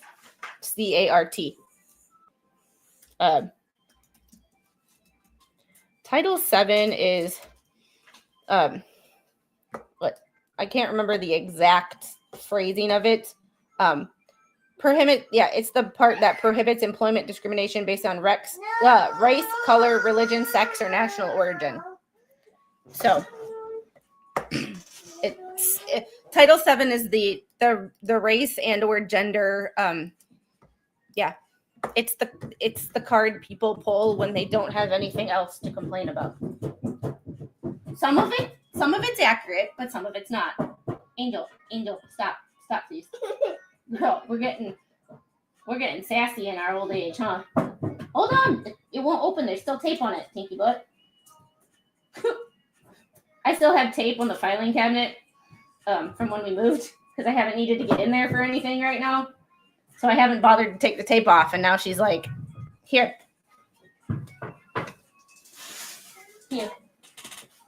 Ooh. No.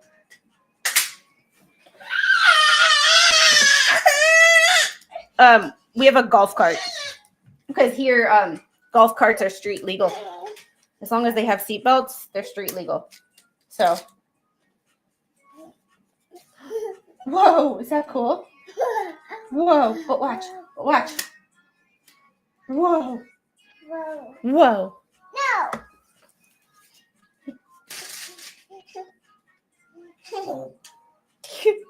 You're silly. Oh, it's this. Thank you. I'll take it. No.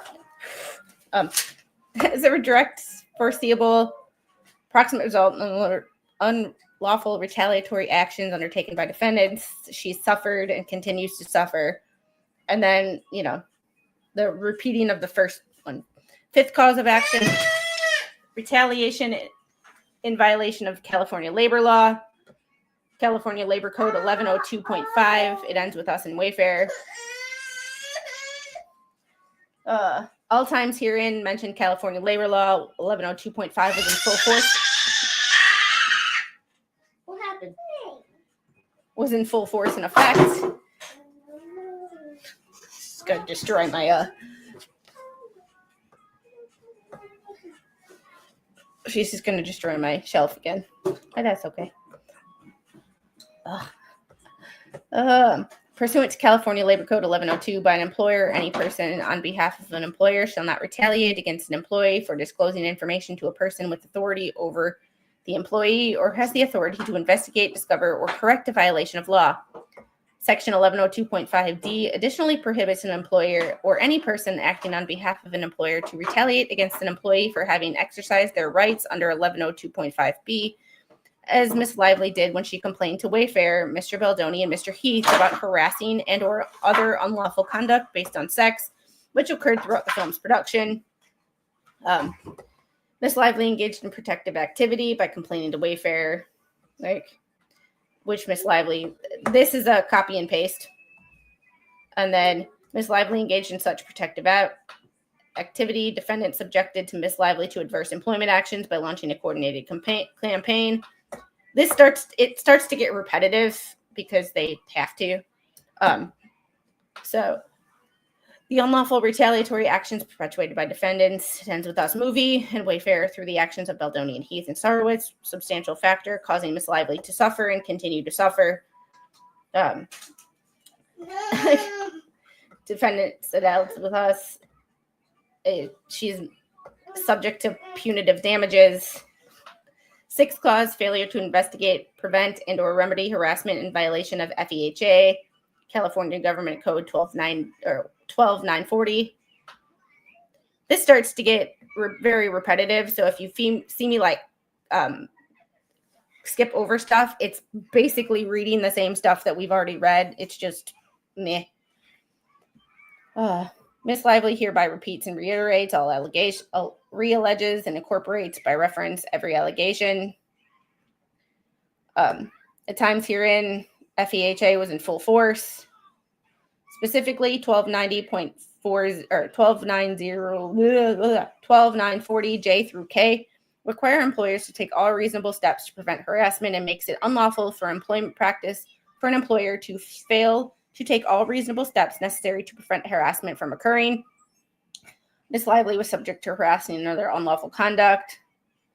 Miss Lively complained to Wayfair, Mr. Baldoni, Mr. Heath about the conduct she experienced, but Wayfair failed to take all reasonable steps to prevent the sex-based harassment and retaliation suffered by Miss Lively. Defendants, it ends with us movie and Wayfair failure to take all reasonable steps to prevent the unlawful harassment and retaliatory actions perpetrated by their co-defendants was a substantial factor in causing Miss Lively to suffer and continue to suffer substantial damages, but not limited to all of that we already read. Defendant, it ends with us movie and Wayfair committed the acts described herein maliciously, fraudulently, and oppressively, and with the wrongful intention of harming Miss Lively in violation of Miss Lively's rights under FEHA in a merit or warning punitive damages. Seventh cause, aiding and abetting harassment and retaliation in violation of FEHA, California Code, against Nathan, Tag, Abel, Wallace, and Street Relations. Miss Lively hereby repeats and reiterates. At times herein mentioned, Miss Lively was employed in providing services pursuant to a contract with defendants and ends with us. Here's the thing with this. There are rumors that she never signed the contract. I don't know if that's true or not, but if you never signed the damn contract, all of your complaints here aren't or may not be valid.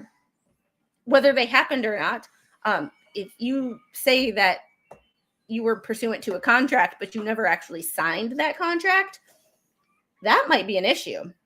I'm not a lawyer. I don't know all California law, but that might be an issue. At all times herein mentions California's Fair Employment and Housing Act, FEHA, California Government Code 12900, was in full force in effect and was fully binding upon relevant defendants. Specifically, 1290 or 12940I makes unlawful for any person to aid, abet, incite, compel, or coerce the doing of any of the acts forbidden under this part, or to attempt to do so.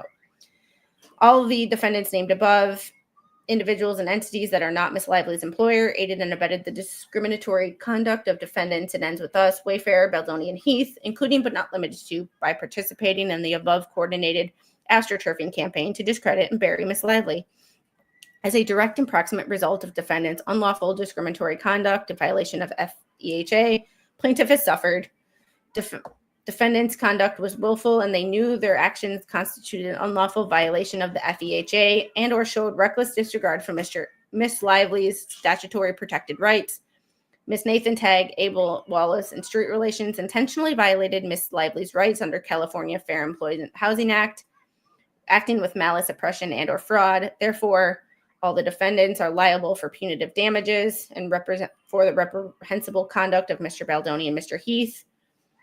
Defendants committed the acts herein despicably, maliciously, fraudulently, and oppressively with the wrongful intention of injuring Miss Lively from an improper and evil motive amounting to malice and in conscious disregard for the rights or safety of Miss Lively and others. Miss Lively is entitled to punitive damages. Eighth cause of action, breach of contract, actor loan-out agreement. It ends with us and Wayfair. Miss Lively's company, Blakel Inc. and defendant ends with us movie LLC demonstrated intent to be bound by the actor loan-out agreement dated May 5th of 2023 through substantial performance of the agreement's terms and conditions as referenced in the contract rider. The actor loan-out agreement is a valid and enforceable contract between Blakel Inc. and it ends with us. Miss Lively was the intended beneficiary of the actor loan-out agreement at all times relevant to this complaint. There was a unity of interest in the ownership between defendant and ends with us and defendant Wayfair, which on information and belief is its sole member. Blakel Inc. has complied with all applicable provisions of the actor loan-out agreement. It's settlement offer, pampering and beggars to kisses. Oh. Yay.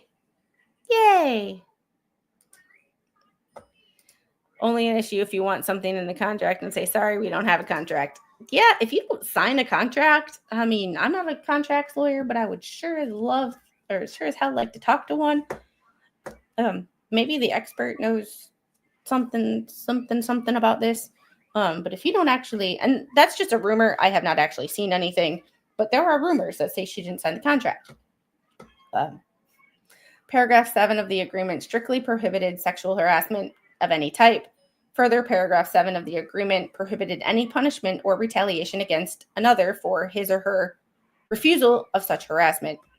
Through defendant Wayfair, defendant that ends with us, Baldoni and Heath repeatedly violated paragraph 7 of the agreement as set forth in the preceding paragraphs. Miss Lively is entitled to enforce the actor loan-out agreement and against it ends with us and defendant Wayfair. Through Wayfair's conduct, defendant and ends with us movies, breach of its obligations under the actor loan-out agreement and has caused and will continue to cause irreparable injury to Miss Lively both personally and professionally. Such breach of obligations under the actor loan-out agreement was a substantial factor in causing Miss Lively's harm. This is all like reading. This part is not factual, or so it's just the legal part, so it's not as entertaining and not as I don't have a whole lot of opinions on it because it's just the breach or the cause of actions of the above named facts. Breach of contract rider agreement. The contract rider agreement is a valid and enforceable contract between Blakel Inc. and it ends with us. Miss Lively was intended beneficiary of the contract rider agreement at all times relevant to this complaint. There was a unity of interest and ownership between defendants, it ends with us, and Wayfair as its sole member. Blakel Inc. has complied with all applicable provisions of the contract rider agreement. Paragraph 10 of the agreement strictly prohibited it ends with us from retaliation of any kind against Miss Lively for raising concerns about the conduct described in the contract rider agreement, including during publicity or promotional work of the film. Yeah, this is like jury instructions. It's dry, but it's important. Going through Captain Kern's case, we have discovered how important jury instructions are to getting the intended verdict on either side. Through defendant Wayfarer conduct and ends with us, breach of obligations on their contract riders caused and will continue to cause irreparable injury. Such breach of obligations on their contract rider agreement was a substantial factor in causing Miss Lively's harm. We are almost done. We are on page 132 of 144, and then it's all exhibits, which is pretty much, I'm assuming, everything they said earlier, just in its full entirety. 10th cause of action, intentional infliction of emotional distress against everybody. Miss Lively hereby repeats and reiterates defendants Wayfarer, all of them intentionally engaged in extreme and outrageous conduct towards Miss Lively, which conduct was so extreme as to exceed all bounds that usually tolerated in a civilized community. You're in Hollywood. You're not in a civilized community. No offense. Sort of. Defendants' conduct included soliciting, developing, implementing, and promoting a covert, multi-tiered press and digital plan that defendants themselves described as social manipulation regarding Miss Lively to destroy her reputation and career in retaliation for exercising her legally protected right to speak up about their misconduct on the set of the film, and to deter or prevent Miss Lively from publicly disclosing defendants' harassing and discriminatory conduct. Defendants Wayfarer, all of them, intended to cause Miss Lively emotional distress. In the alternative, and at the least, these defendants acted with reckless disregard for the probability that their conduct would cause Miss Lively to suffer emotional distress. Miss Lively suffered severe emotional distress as a result of the defendant's conduct. The outrageous conduct by defendants Wayfarer, it ends with us, all of them, was a substantial factor in causing Miss Lively severe emotional distress and was the actual and proximate cause of the emotional distress. Defendants Wayfarer, all of them. I'm not repeating all of them because it's all defendants. Fraud or malice as defined by the California Civil Code 3294 and engaged in highly reprehensible conduct warranting punitive damages. 11th cause, negligent infliction of emotional distress against Wayfarer, Baldoni, and Heath. Hey, Sticky Widget, how are you this morning? Yeah, that's true. That's true, Stephen. I just like to know how you know what's. Yeah. In fact, no, never mind. I don't want to know.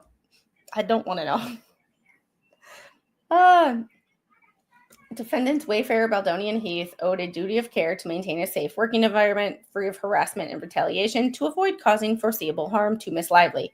At all times mentioned, it was reasonable foreseeable that Miss Lively would suffer harm if the defendants perpetrated and participated in or failed to address the conduct described in the preceding paragraphs. In engaging the conduct as described in this complaint, defendants breached the duty of care to Miss Lively and affirmatively contributed to and caused Miss Lively injuries. Miss Lively suffered serious emotional distress as a result of defendants' negligent conduct. The negligence of defendants Wayfarer, Baldoni, and Heath was a substantial factor in causing Miss Lively's emotional distress. As direct and proximate cause of their alleged herein, Lively suffered damages and continues to suffer. 12th, false light invasion of privacy. California Constitution, Article 1, Section 1, against Wayfarer and everybody. Miss Lively hereby repeats, as alleged herein, defendants publicly disclosed information or material regarding plaintiff's marketing decisions, moral character, private life, and family, which showed Miss Lively in a false light. The false light created by the disclosures of these defendants would be highly offensive and objectionable to a reasonable person in Miss Lively's position, in that it made Miss Lively the subject of scorn, pity, ridicule, humiliation, and other suffering. These defendants knew that the public disclosures would create a false impression about Miss Lively or acted with reckless disregard for the truth. As a direct and proximate result of the said publicity and false, misleading disclosures, Miss Lively sustained harm, including to her business and profession, as well as her reputation. Further, Miss Lively has suffered and continues to suffer from grief and anxiety as a result of the near overnight change in public sentiment regarding her reputation, work, and other brands. Miss Lively has suffered loss of income and interference with future income. But I believe that she suffered loss to future income, but that might be as a result of her own behavior and past, not the.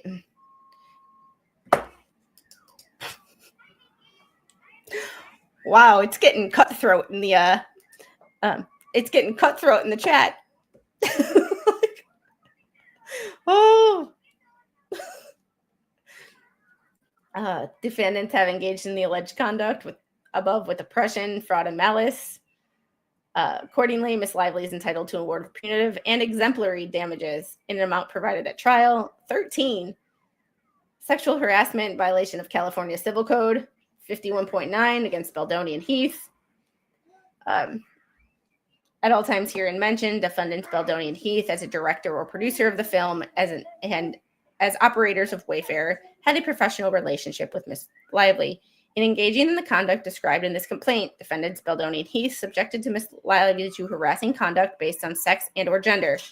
Defendants Baldoni and Heath's behaviors described in this complaint were unwelcomed, pervasive, or severe. Oh my goodness.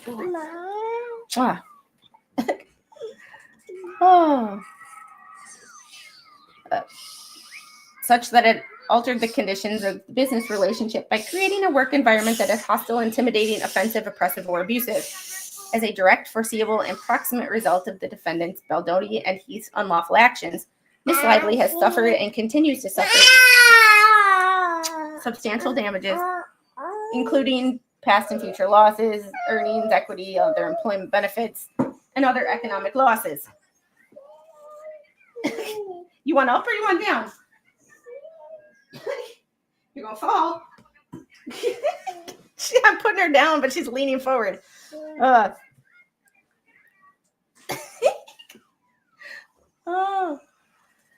a further direct, foreseeable, and proximate result of defendants Baldoni and Heath's unlawful actions.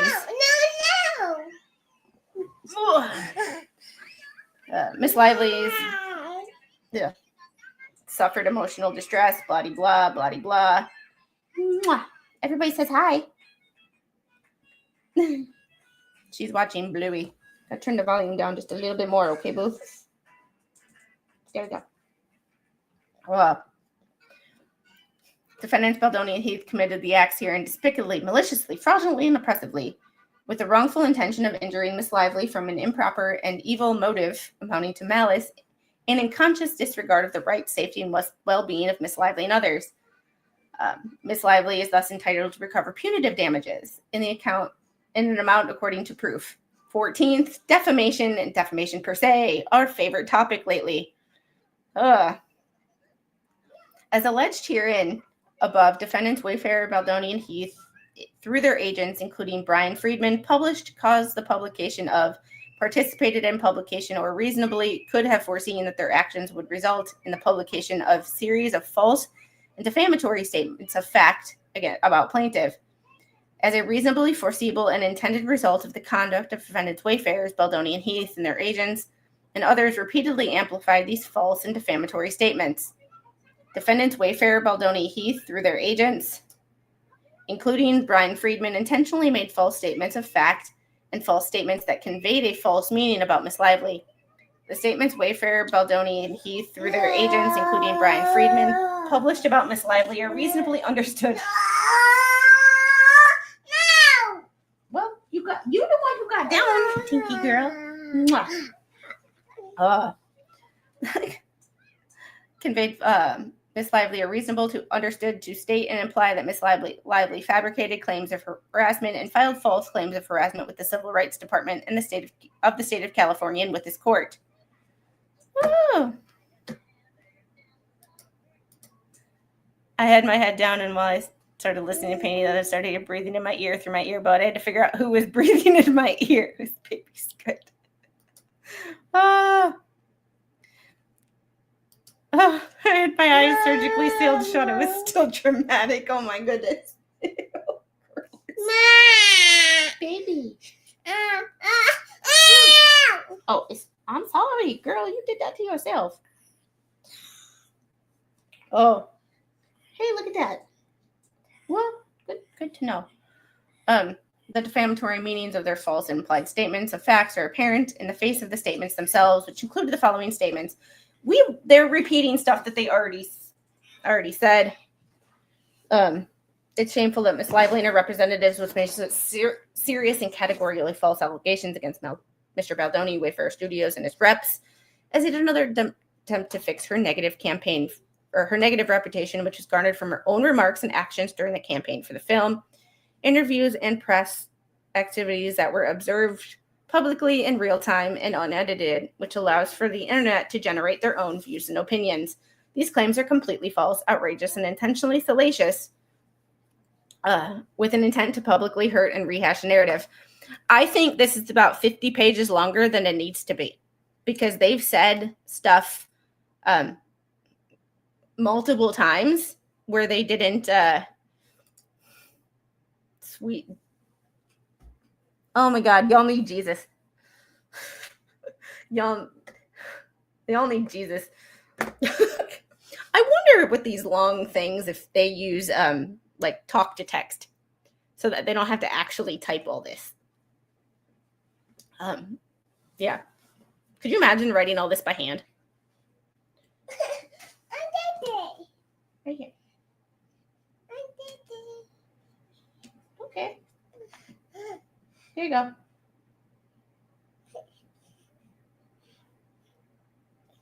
There you go. No, you want to come up? We're almost done. Then we'll go where you want to go. Wherever you want to go, whatever you want to do. Hey, King Bob. It's called dictation to secretaries. Oh, here. No. Well, that's all I got. That's all I got, Angel. What do you want? Oh. Well, No. okay. You don't want that either? I don't know what you want. Like a warm toilet seat. Oh my God.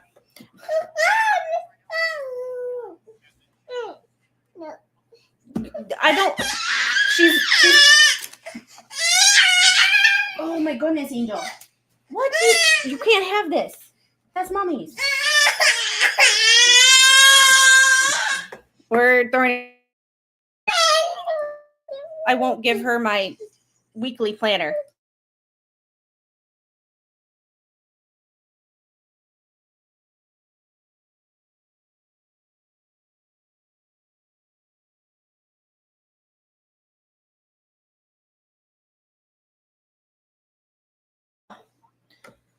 After my clients filed a comprehensive lawsuit packed with almost 200 pages of undeniable facts and documentary evidence, which crushed their false allegations of a smear campaign.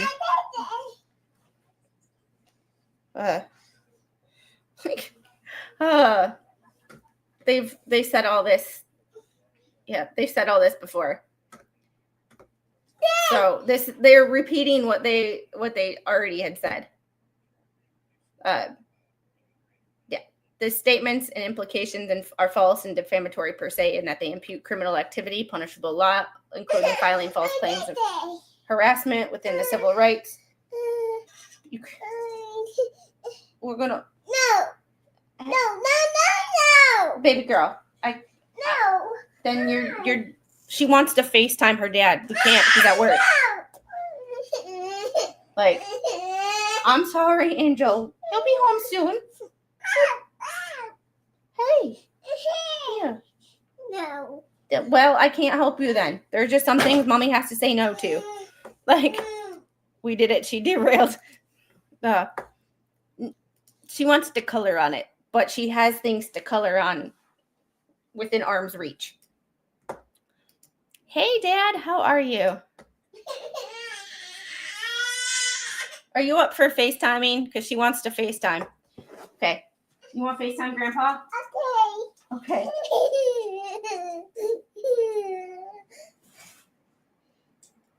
Oh. Hold on. Uh-oh. There you go. Yes. Yes. Like. Hello. Hi.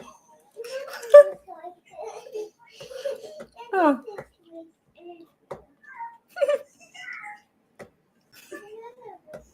It's oh my goodness.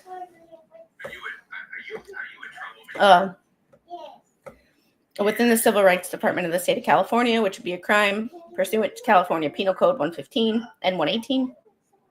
Further, these statements and implications are false and defamatory per se, and that they impute misleading. Hold on one second.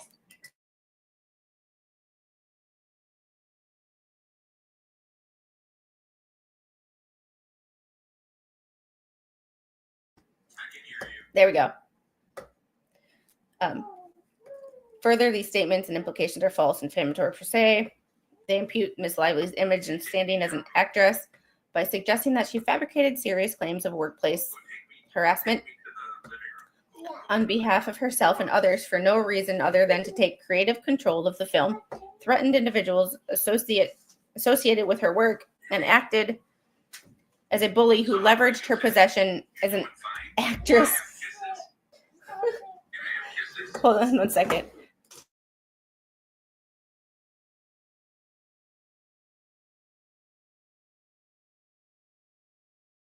Sorry, I just had to go. I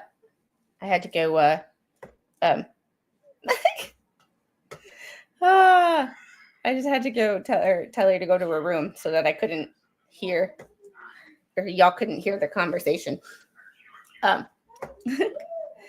Leveraged her position as an actress, all of which caused demonstrable harm to Miss Lively's reputation, emotional well-being, and business interests.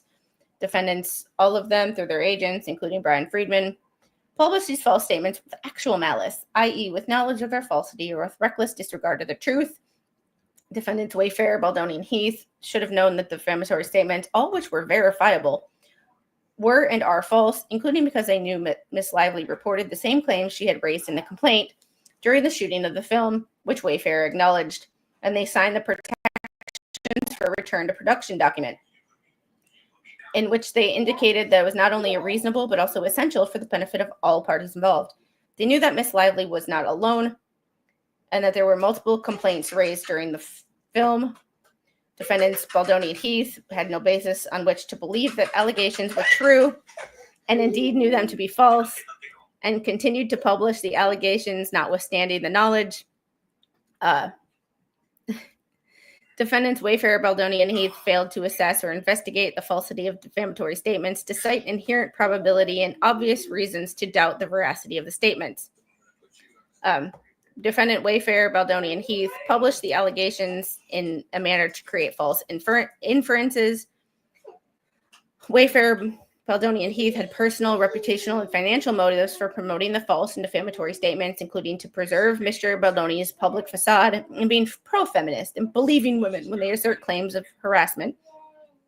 Defendants Wayfair, Baldoni, and Heath endorsed and adopted the false allegations as their own, including by instructing their agents to publish and republish or causing published and republished false allegations with full knowledge of their falsity or reckless disregard for their truth.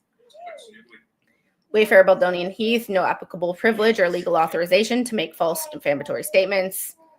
Through their agents, published these statements that they were heard, viewed, and read millions of times around the world.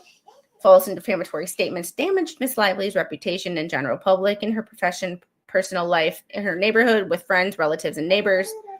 As a direct and proximate result of the publication and false and defamatory statements, Miss Lively suffered significant general, actual, and consequential special damages, including impairment of reputation, blah-de-blah, lost earnings, and other pecuniary loss. Oh, our favorite word. Defendants Wayfair, Baldoni, and Heath are aware of the ongoing harm Miss Lively was experiencing. Defendants have engaged in the alleged conduct above with oppression, fraud, and malice. According to Miss Lively, is entitled an award of punitive and exemplary damages. Civil conspiracy, 15 against all defendants. They're getting sick of their own writing too, because they wrote them all out a couple actions ago, and now they are just against all defendants. Like, you can tell they're getting confused or sick of their own writing. Miss Lively hereby reiterates.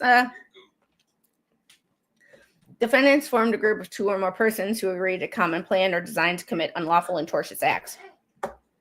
This is a phrase Randy should have used. Formed a group of 2 or more persons agreed on common plan to design or commit unlawful and tortious acts. I think that would have been a good phrase for Randy. My personal opinion. I could be wrong. What you doing? Each defendant committed numerous wrongful and unlawful and tortious acts pursuant to defendant's common plan, design, and or agreement.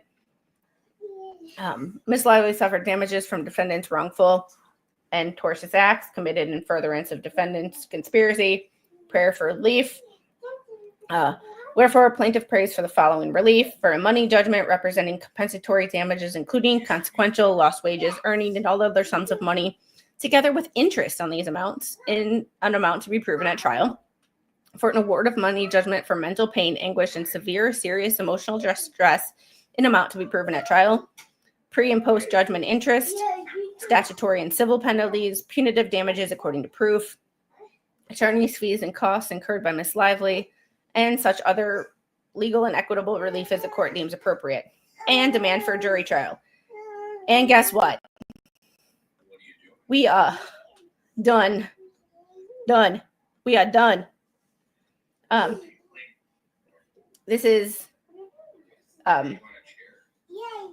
this is the email that they were talking about at the very beginning.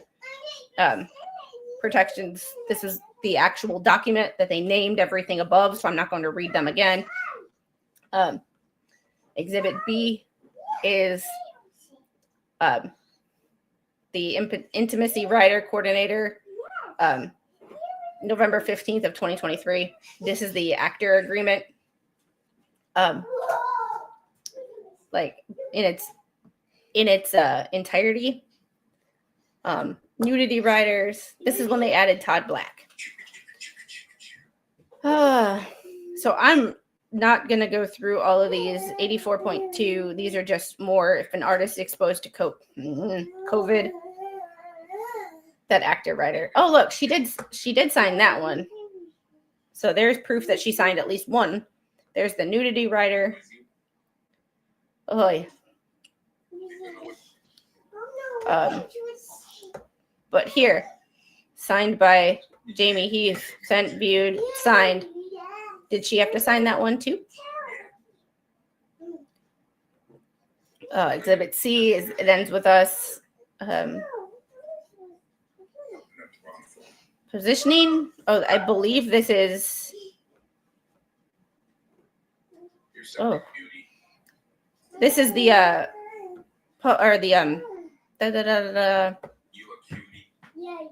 marketing. What to avoid? Focus more on Lily's strength and resilience as opposed to describing the film as a story about DV. I think that was a problem. Like, I understand her strength and resilience, but like, there's a central part of the film as about DV. Like, you have to address that, and they chose to, yeah.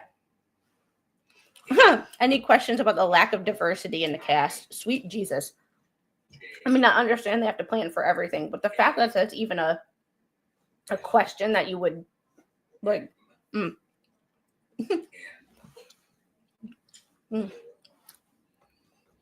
Exhibit D, scenario planning.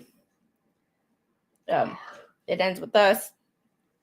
Protect the reputation of Justin Baldoni, Jamie Heath, and Wayfarer Studios.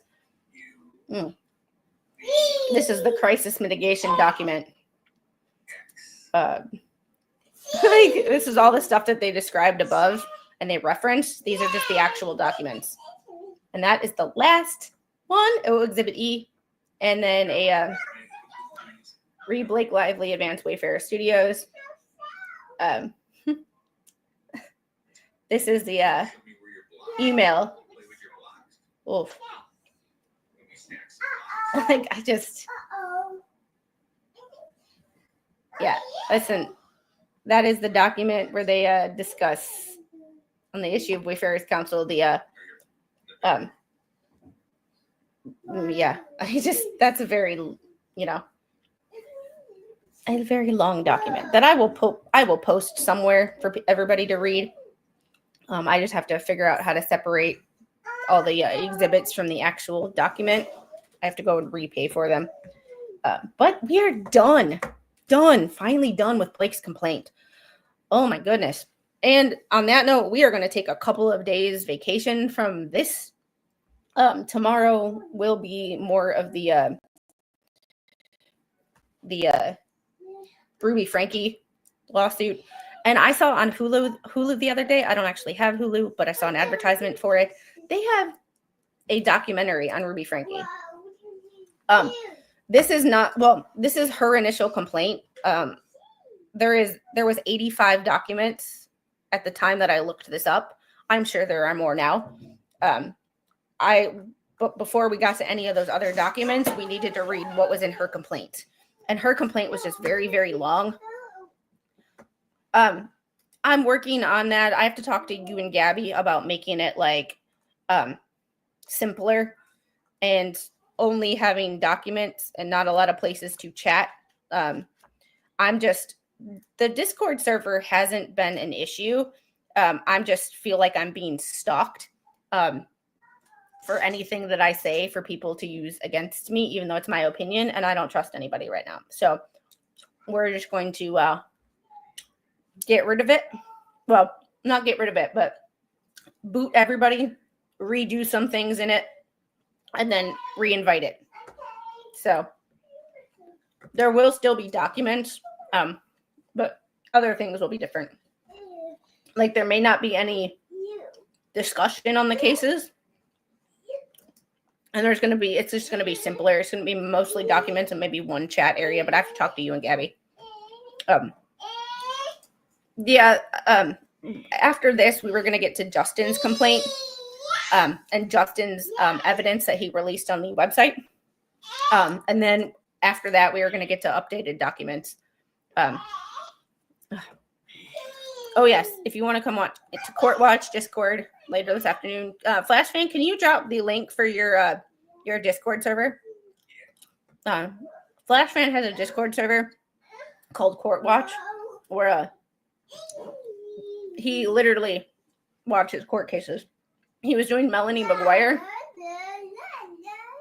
the last couple of days or the last couple of weeks. But go check it out. It is awesome. Flash Fan doesn't have a YouTube channel, but he does have his Discord server, and he runs it very, very well. There is his Discord link. Everybody go join. And I will see you guys on the next one. I have to go work out, run some errands, because I've been snacking on Starburst jelly beans while I've been here, so now I have extra work to do. But tomorrow we are taking a break from this case. This will be my only live stream of the day, unless some interesting documents come out in the other cases, if you know what I mean. But other than that, this will be my only live stream for the day. I like this 9 a.m. time slot because then I don't feel pressured to later in the day, like, oh my God, I got to talk about this. I got to talk about this. I like this 9 a.m. I get up, I start chores, I clean up the house. It gives me that hour to hour and a half to wake up, start working on the house, get her fed, changed, all that fun stuff, and then meet you guys here and hit it nice and hard and early. You can take that one however you want. But anyway, I will talk to you guys later. I will see you on the next one. I have to, we are going to,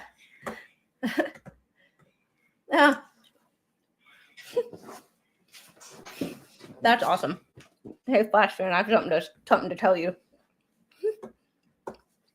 Oh, it is the trash is taking itself out. I have lost 30 subscribers in 3 days.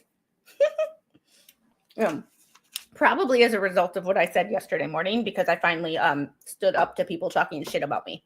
But that's neither here or there. It's fucking stupid.